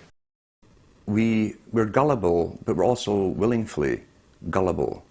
We want a human being, a big daddy, to come along and make everything right for us. And as long as we believe that, we'll always basically get shafted. In addition to John, sorry, I just noticed that I jumped the gun here. Go ahead and move it up. I'd already introduced all you guys. It's the presidential reality show. But when it became an Oprah production, it became slick. You don't have a president, you have an actor. They say that politics is show business for ugly people. You got it. What am I going to tell the president when I tell him his teleprompter is broken? What will he do then? It's Obama's role to front for the international banking syndicate and to take all the heat for their unpopular agenda. It's his job to convince the American people that the buck actually stops at the White House. In Brzezinski's book, Between Two Ages, is that eventually we shall put presidents in who will have personality cults. We shall create massive personality cults for these people through the same techniques as Hollywood has used. Obama is that man today. The globalists, who know that Obama is going to promote their plan, want to make him such a superhero that nobody will question what he's doing. They'll be so preoccupied with who he is, or where he is, or what he's saying, or what he's wearing, or something like that. The idea of making him into a celebrity is very valuable because that way people are less inclined to ask, what is he doing? So that's very useful to these people. Similar plans of social control have been continuously carried out by operatives of the Ford Foundation, who Obama has worked for over the last 30 years. Many of the strategies used to control populations were originally developed by Edward Bernays, who coined the phrase public relations. Bernays said that if you manufacture an authoritative figure who repeats the same messages over and over, that this will appeal to the masses' subconscious desires. Yes, we can. The unwashed masses will helplessly follow the leader and go along with any message they spout. Yes, we can. Yes, we can. We shall overcome. Yes, we can. we will respond with that timeless creed that sums up the spirit of a people. Yes, we can. Thank you. Today, these exact techniques are being used with devastating effect against the general population. Obama is the latest version of 21st century mass mind control. The psych warfare engineers are counting on Obama to finish the plan they began decades ago. Beyond their plans to devastate the economy for global consolidation, a new international framework of draconian law is being constructed to establish a system of neo-feudalistic serfdom. Remember, it was Bill Clinton who gave us NAFTA. And it was Al Gore, the hero of the environmental movement, who was the hatchet man for the Clinton administration to cram NAFTA down the throats of a reluctant Congress. Now, this is a good deal for our country, Larry, and let me explain why. Al Gore, who carried the ball for NAFTA and GATT, is now one of the top standard bearers for the elite's agenda. I didn't interrupt you. Okay, now, guys. Now maybe it just... Is this... NAFTA. Why? Huge numbers of manufacturing jobs left Canada, came into the United States because of a 15% wage differential. We pay our workers less in Canada. Now, when you've got a 7-to-1 wage differential between the United States and Mexico, you will hear the giant sucking sound. No, there's a political lesson, there's a business lesson. Sorry. He serves as the front man for the carbon tax cap and trade scheme, which will not only increase taxes on every American, but will also transfer our national sovereignty and rights to a tyrannical world government, all in the name of saving the earth. Is the legislation that we are discussing here today, is that something that you are going to personally benefit from? If you believe that the reason I have been working on this issue for 30 years is because of greed, you don't know me. I've been willing to put my money where my mouth is. Do you think there's something wrong with being active in business in this country? I am simply asking for clarification. I'm proud of the it. Relationship. I'm proud of it. My name's Dr. Tim Ball. I'm a climatologist. I have a PhD in climatology from the Queen Mary College, the University of London, England. And I've been studying climate both with my 9 years in the Canadian Air Force, where it was essential to flying, and then after that at the university. So it's essentially been the whole theme of my career. Initially we're called climate skeptics. I said, but all scientists are skeptics. If you're not a skeptic, you're not a scientist. And then when that didn't work, then they came out with the charge that we were climate change deniers. And I remember when I was first called a denier, and it was in the Times of London and England, and of course the word denier was clearly deliberately chosen because of the Holocaust connotations of that term. So it was not only a charge that you were ignoring the truth, but you were doing it in a very evil way. And of course, I laugh about that now because my whole career has been anything but a climate change denier. I've spent my career trying to educate people to how much climate changes naturally. So I'm anything but a denier, but of course that is part of the politics. Under the Nazis, there was something called race science. They had a lunatic theory of eugenics, the Aryan heritage, and all the rest of this. Absolute crackpot pseudoscience. There was no empirical measure or empirical test for the validity of those theories. They simply asserted them, and if you were a professor who stood up to them, then the Gestapo would come and take you away. We are perilously close to such a situation right now. Any academic, any other figure standing up to say the global warming theory of Al Gore is a piece of crackpot nonsense is in danger. You'd be fired from a government job, and in many universities, your job would be in danger. And of course, it's also part of what's called ad hominem, that if you can't defeat the person's argument rationally, you start attacking the person. And we see that with these terms, and we see with Al Gore calling them flat earthers. Congressman, you began by denying that there is a consensus on the science. there is a consensus on the science. Well, you mustn't have been listening to our testimony that we've had for the last few days with dozens of experts that have come in who have given completely different views. Well, I would encourage you to go back and look at the testimony this committee's heard. There are people who still believe that the moon landing was staged on a movie lot in Arizona. And neither of us are one of those, and I know you like giving those cute anecdotes. This is not a cutesy issue. We're talking about something that can export millions of jobs out of our economy, out of our country.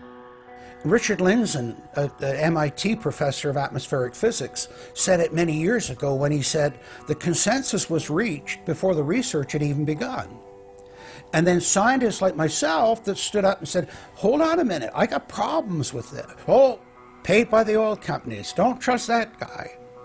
What the international scientific community is saying is correct. There is no legitimate basis for denying it. Now, you hear the consensus argument. Well, the majority of scientists. What they're always talking about is, and originally the IPCC was about 3,600 scientists, it's now down to 2,500. That's the people they're talking about. But when you look at it, most of them are bureaucrats. They're not scientists at all.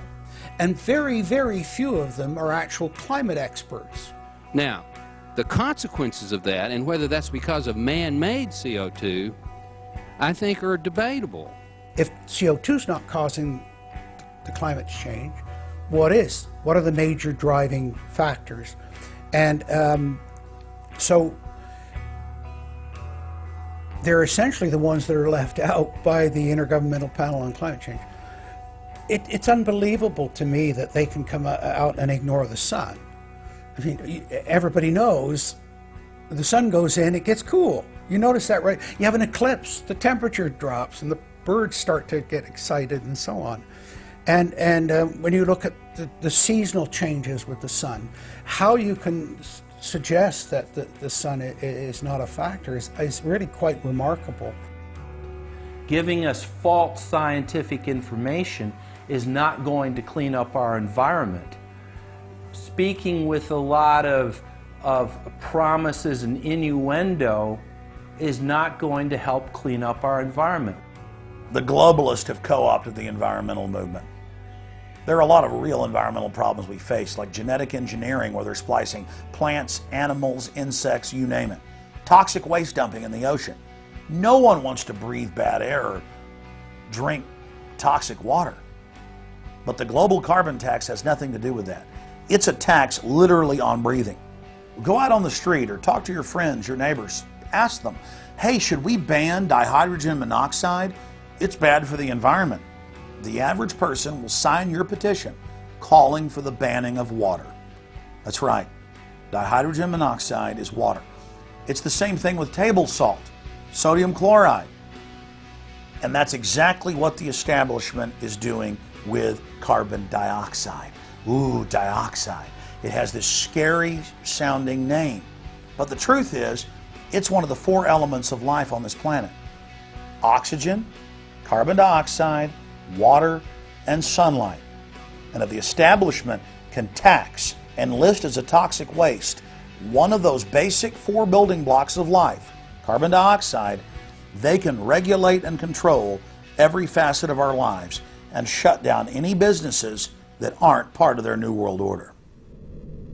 The idea that carbon is a pollutant is essentially a way of saying that humanity is a disease or a cancer that ought to be wiped out.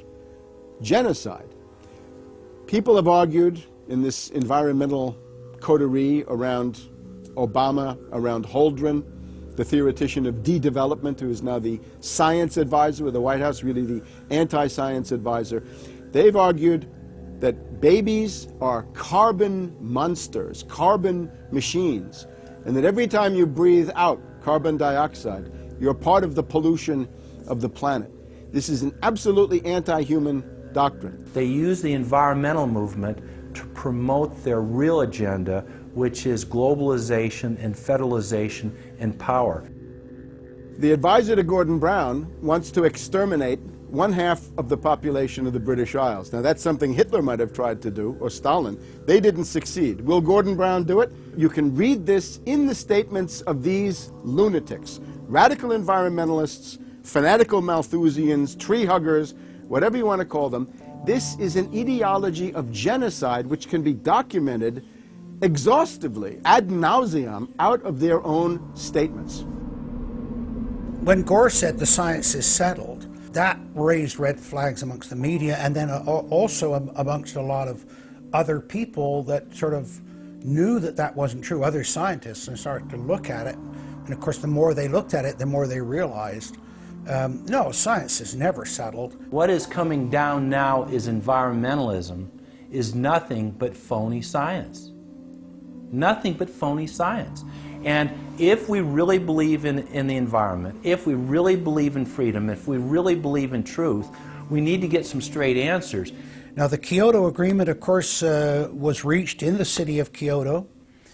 And what was interesting was several things came out of that, but the first thing was that not all countries had to participate in Kyoto, but not all had to take action.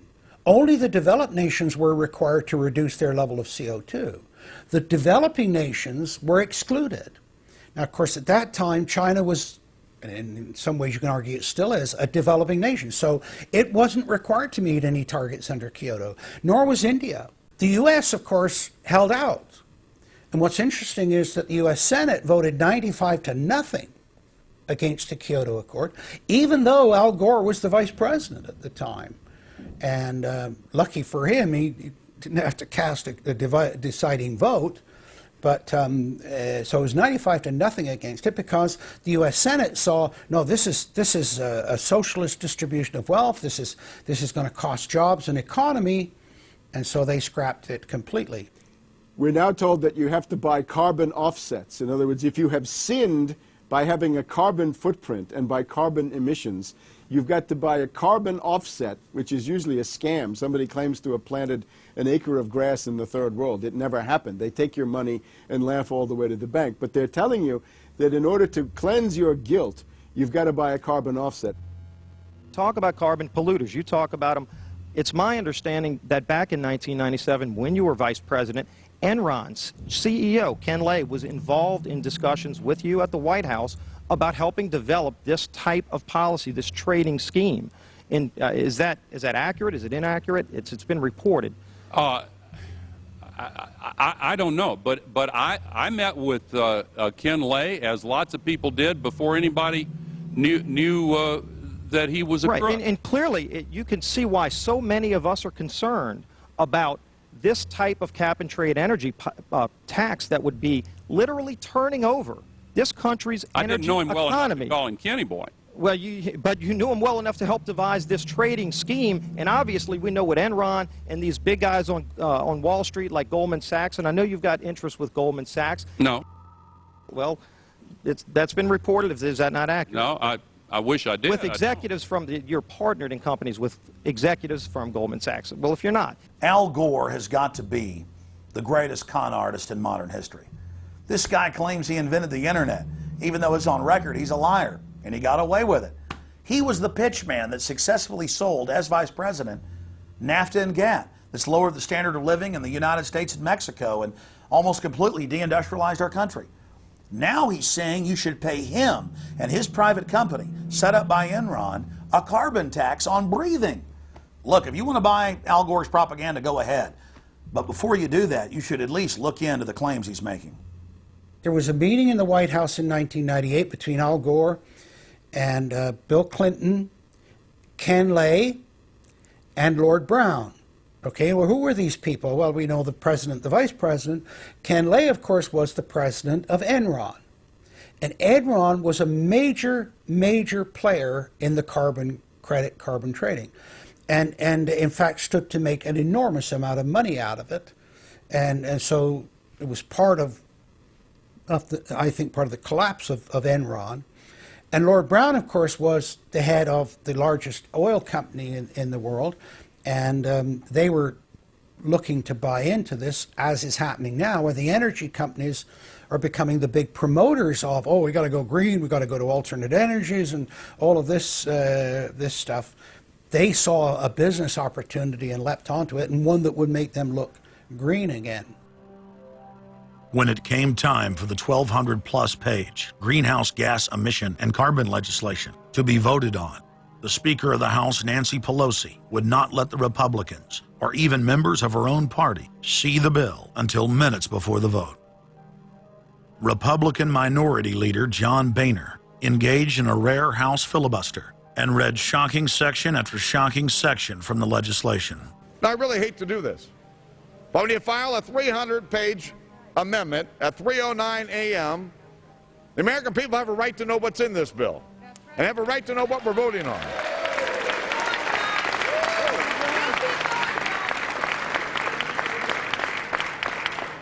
Page 48. Each building code enforcement department receiving a grant under subsection A shall impanel a code administration and enforcement team consisting of at least one full-time building code enforcement officer, a city planner, and a health planner or similar officer. I can take you to Chickasaw, Mercer County in my district. They don't have one full-time person that works for the village, all right, not one. Look at the mandate on every city, village in America right here in this bill. So that we're not only going to tell you what the codes are going to be, but we're going to tell you how many people you need to hire to enforce this. Page 41, determine any geographic area within the contiguous United States that lacks a federal power marketing agency. Because, you know, we can't move power around the country without a federal power marketing agency. We do it today, but now we have to have a new government agency to do this.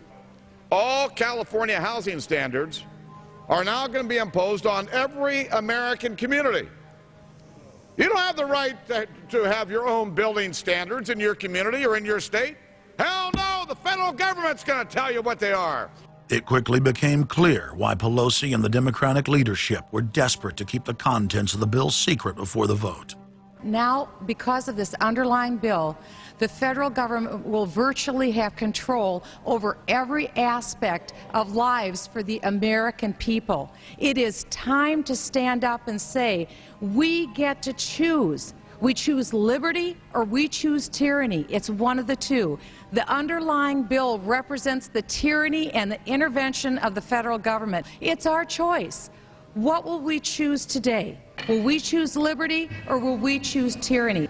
And I know that we'll be facing the single moms that heard from last summer. They can't afford the gasoline bill. They can't afford the propane. You didn't do a great thing. You hurt some really decent families struggling, trying to make it, and this is going to be their death knell. It breaks my heart. I yield back. It is, of course, a carbon tax on economic activity, farming, manufacturing, real production here inside the United States. It would tend to shut down even those miserable remains of an industrial economy that we still have after the collapse of the Detroit automakers and their related subcontractors and so forth.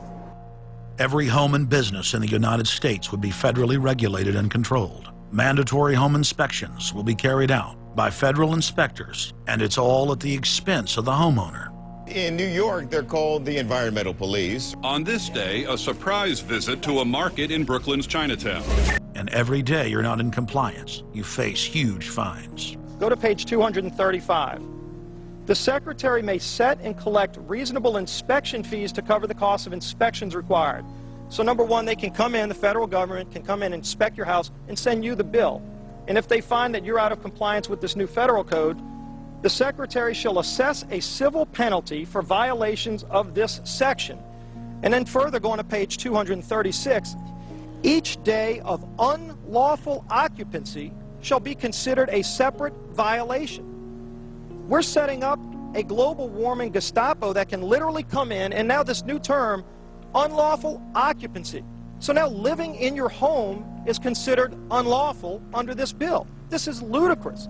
Worst of all, carbon czars in more than 35 federal agencies are given unlimited dictatorial power to tax all forms of carbon and carbon emissions.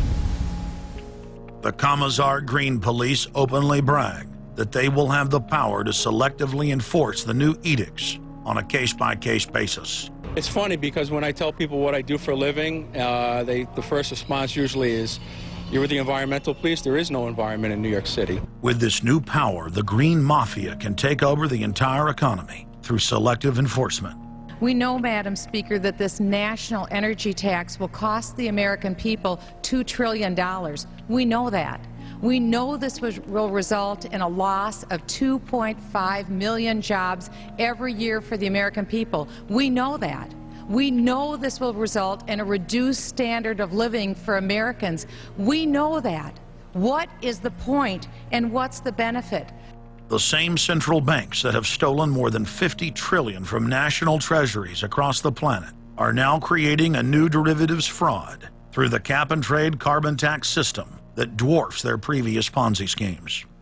We've just watched a financial meltdown in this country, the likes of which hasn't been seen in some time.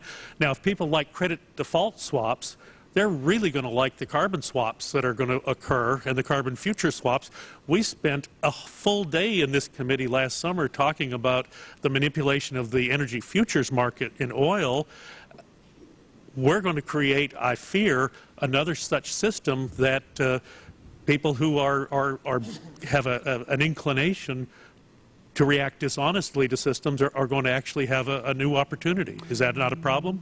A select group of central banks are lobbying for the same legislation to be passed worldwide. Once the so-called green economy laws are in place, only global megacorporations and their subsidiaries will be allowed to do business. Van Jones, Barack Obama's first green job czar, has stated repeatedly on the record that the new green economy is only a cover for a complete revolution against capitalism and the total redistribution of wealth. But what Van Jones doesn't tell his sad followers is that the elite are bragging that the modern green movement was designed from its creation to destroy the middle class and transfer all wealth into the hands of a super elite. They're not doing this to uplift the poor. No, the goal is to enslave the planet and usher in a new dark age. Every nation on Earth is in the process of, or has already passed, its own set of carbon tax laws and regulations.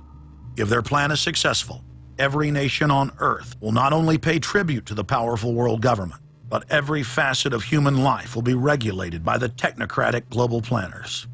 Under the carbon tax scheme, China, India, Mexico, and over 150 other nations are exempt from the global tax system. You see, the bankers already own and control the third world. Their final target is the middle class of the West. Once they've dismantled the economies of the United States, Europe, and Japan, they believe no one can stand in their way.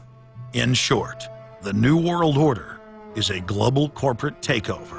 In their global corporate state, there is no room for individuality, sovereignty, or independence. As their program begins to face more and more opposition, lawmakers and supporters of the man-made global warming hypothesis want laws to be passed, making it illegal to question their theories. Recently, the head of Greenpeace was forced to admit that the Arctic and Antarctic ice caps grow in the winter and shrink in the summer, and that this is all part of a natural process driven by the tilt of the Earth and the sun.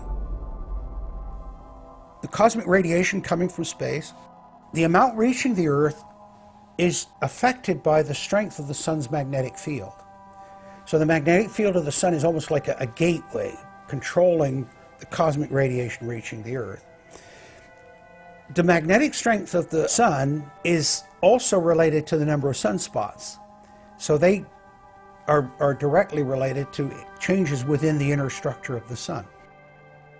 The amount of cosmic radiation reaching the lower atmosphere creates more cloud, right? And cloud forms, you need to have what are called condensation nuclei. That is, little particles around which water can change from water vapor or gas into water droplets, minute particles that are visible in the form of clouds. We've known for a long time that there was more cloud than the amount of particles in the atmosphere, because we assumed it was clay particles and salt particles that were creating this condensation process, but there was this gap. We now realize, of course, it's the cosmic radiation that's doing it. So what the cosmic radiation is doing, controlled by the magnetic field of the sun, is it's like putting up a screen in the greenhouse and blocking out the sunlight. And of course, that then affects the temperature of the Earth. That's why there's a relationship between the sunspots and the temperature on the Earth. So we now know the mechanism, but they completely ignore that. More than 31,000 scientists from across the United States, including more than 9,000 PhDs, from the fields of climatology, atmospheric science, earth science, and hydrology, signed a petition rejecting man-made global warming as a scientific fraud. This shattered the hoax of the so-called consensus that the mainstream media had been pushing for years, that every scientist on Earth believed that man-made global warming was a fact. If the people are able to block their carbon tax takeover, the elite's agenda to establish a planetary world government will collapse. To force their unpopular agenda upon the planet, the controllers are racing to complete the construction of their police state control grid, borrowing from tactics used in the past by communist, fascist, and other totalitarian regimes. Every form of classical textbook tyranny is now being implemented in the West. In the United States, the central government is federalizing local police. State and local officers are in a great position to collect important information on terrorists and their allies. And the Terrorist Screening Center stands ready to help you. This video, produced by Homeland Security, is required viewing for all departments in the U.S. And with the teamwork of local, state, and federal law enforcement, we have an excellent opportunity to see the picture and solve the puzzle before these terrorists can strike again. State, county, and city police now take their marching orders directly from DHS and FEMA. The videos and training manuals turn peace officers, once guardians of the Republic, into secret police. See way down there? There's a woman taking photos of the dam. Someone called 911 and reported a suspicious person. As you guessed, she's going to be a Category 3 hit. And since it's very important that we don't let her know that we know, both the dispatcher and the officer need to make sure she doesn't hear the radio traffic. Stand by. If I could ask you to wait right here, please. Sure.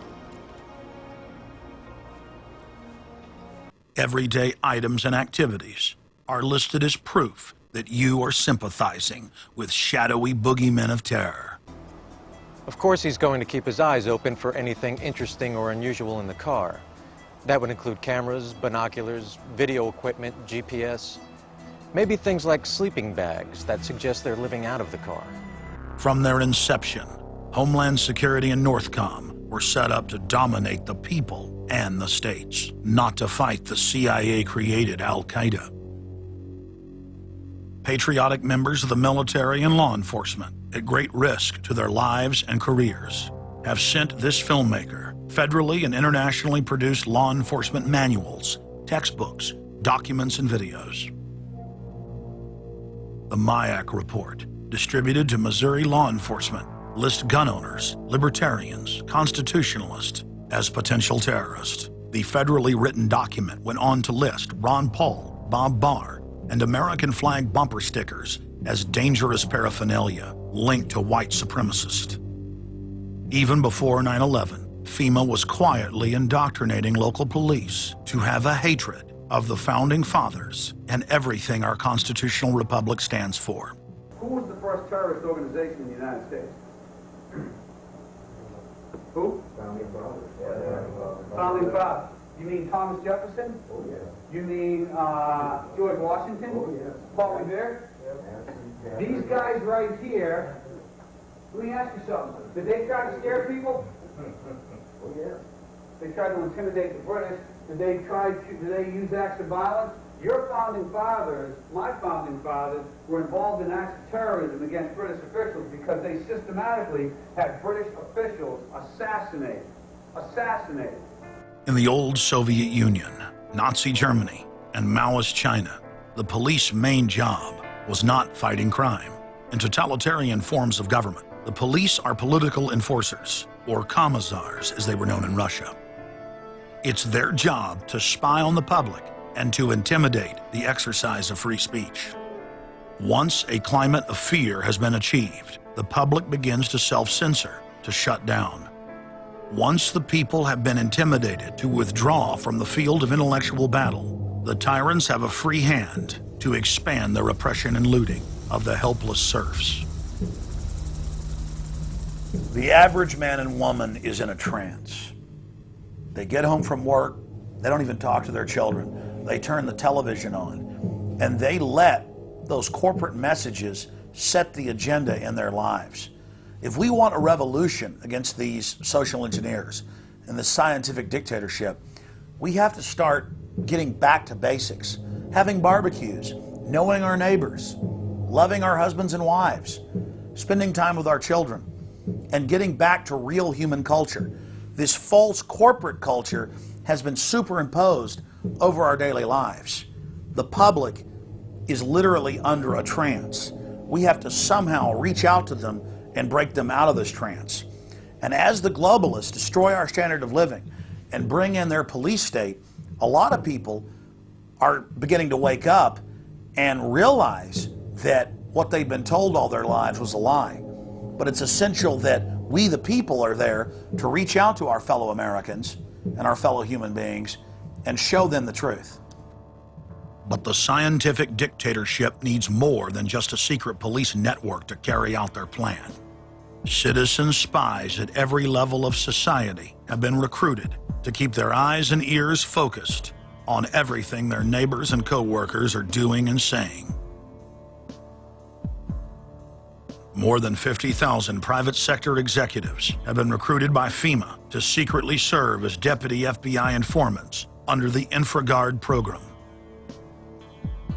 Now there are more than 75,000 preachers serving FEMA in the clergy response teams. Internal FEMA documents reveal that the majority of America's pastors now serve as agents of the shadow government. They are even instructed on how and what to preach. And as KSLA News 12 Jeff Farrell discovered, the clergy would help the government with potentially their biggest problem, us. From my cold, dead hands. Charlton Heston's famous declaration captures a truly American value, the overarching desire to protect our freedoms. But gun confiscation is exactly what happened during the state of emergency following Hurricane Katrina in New Orleans. U.S. troops also arrived, something far easier to do even now thanks to last year's elimination of the 1878 Posse Comitatus Act. That forbid U.S. troops from policing on American soil. If martial law were enacted here at home, public fears and quelling dissent would be critical. And that's exactly what the Clergy Response Team, as it's called, helped accomplish in New Orleans. Jeff, the primary thing that we say to anybody is let's cooperate and get this thing over with, and then we'll settle the differences once the crisis is over. Such clergy response teams would walk a tightrope between the needs of the government versus the wishes of the public. In a lot of cases, these clergy would already be known in the neighborhoods in which they're helping to defuse that situation. For the clergy, one of the biggest tools that they will have in helping calm the public down or obey the law is the Bible itself, specifically Romans 13. Because the government is established by the Lord, you know, and that's what we believe in the Christian faith. That's what's stated in the Scripture. They prepare their flocks like sheep to the slaughter for gun confiscation, forced inoculation, and they tell them that it is a blessing to have their families broken up and put into FEMA camps. Irland, Frankreich, Portugal, Spanien, die Schweiz, Liechtenstein, Luxembourg, Polen, Ungarn, Romania. Adolf Hitler bragged that his most powerful domestic tool, used by the Nazis to control the people, was the servile clergy. And his favorite Bible verse was Romans 13, render unto Caesar. Either you are with us or you are with the terrorists. The scam was launched as a simple bait and switch. The government recruited the public by telling them that they were needed in the fight against Al-Qaeda. But from day one, over 90% of their training and operations focus on demonizing, surveilling, and harassing anyone who stands against their takeover. The Department of Homeland Security calling on firefighters to take on a new role in the war on terror. The idea to be the eyes for the U.S. government when they're inside a home. Now, unlike police officers, firefighters don't need a warrant to go into private houses. And critics say that's where things get sticky. Cable company repairmen, truck drivers, maid services, and hundreds of other professions that go inside homes and businesses without warrants are now on the government's payroll as citizen snitch spies. But Big Brother doesn't stop there. Children are being indoctrinated inside the public schools nationwide to spy on their parents. You can give information without having to give your name. You guys can get paid for good tips up to $200. The New York Times praised public school programs in the United States and England that are training children to report their parents for eco-crimes, like taking a hot bath or letting the water run while you brush your teeth. All of that violates their carbon footprint credit allotment.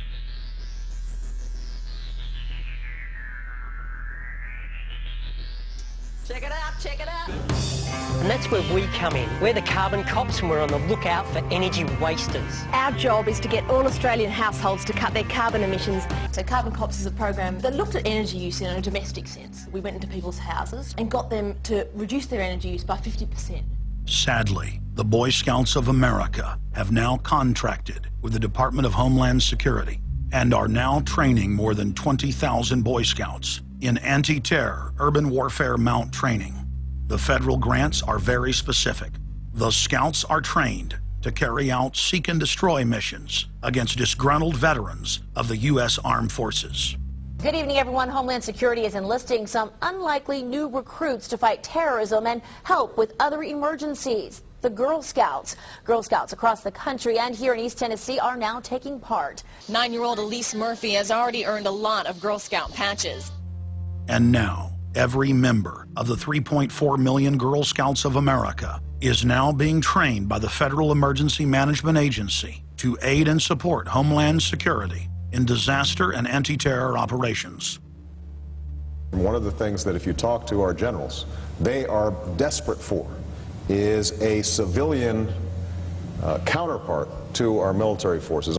Everybody somewhere between the ages of 18 and 25 will serve 3 months of basic training and understanding in a kind of civil defense. So is this compulsory then? Well, you have to, in a sense, it's required of everybody, 18 to 25, 3 months, and at some point at that point you do it.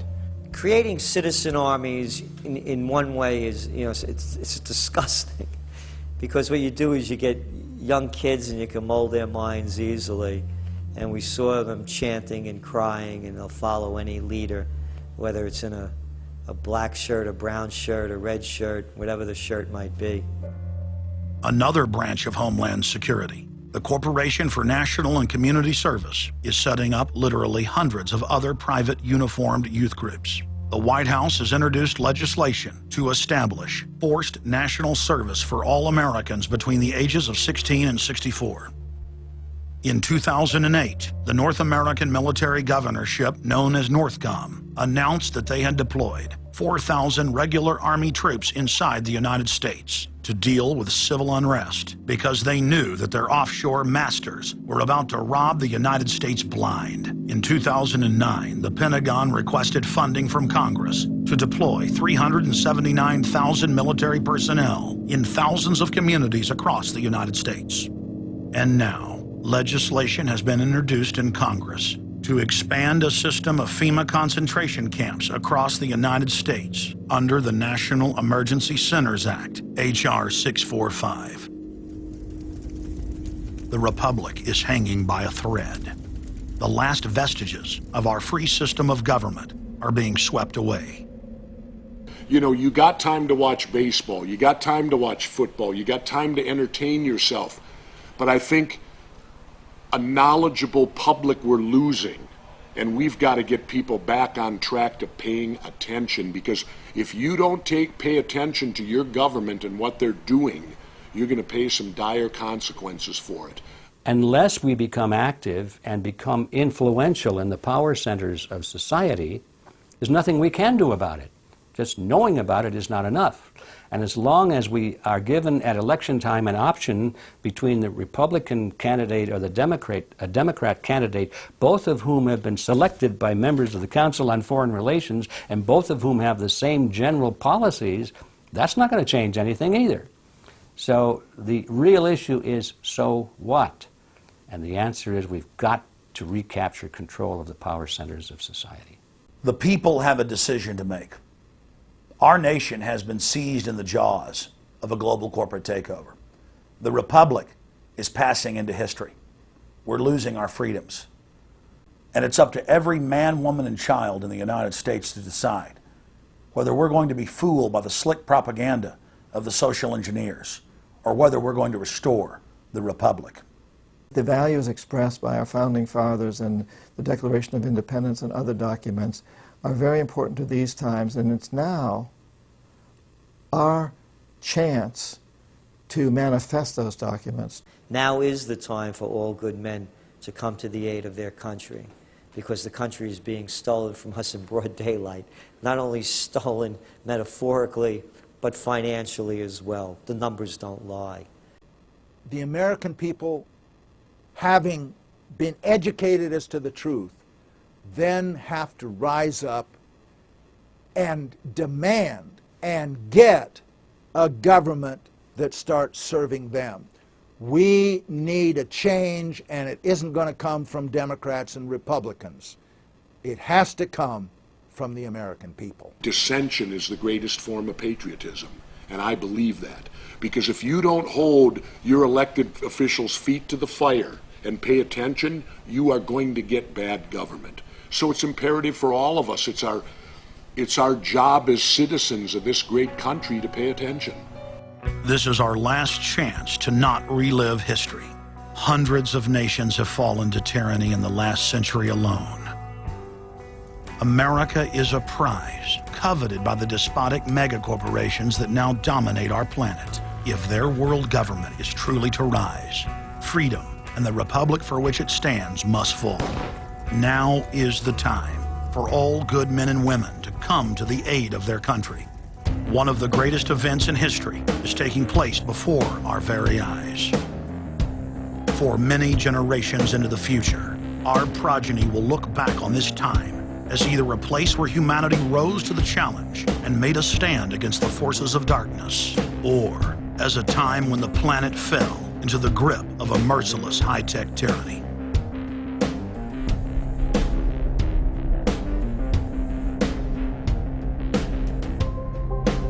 In Part 2 of Fall of the Republic, you will learn the elite's master plan for humanity.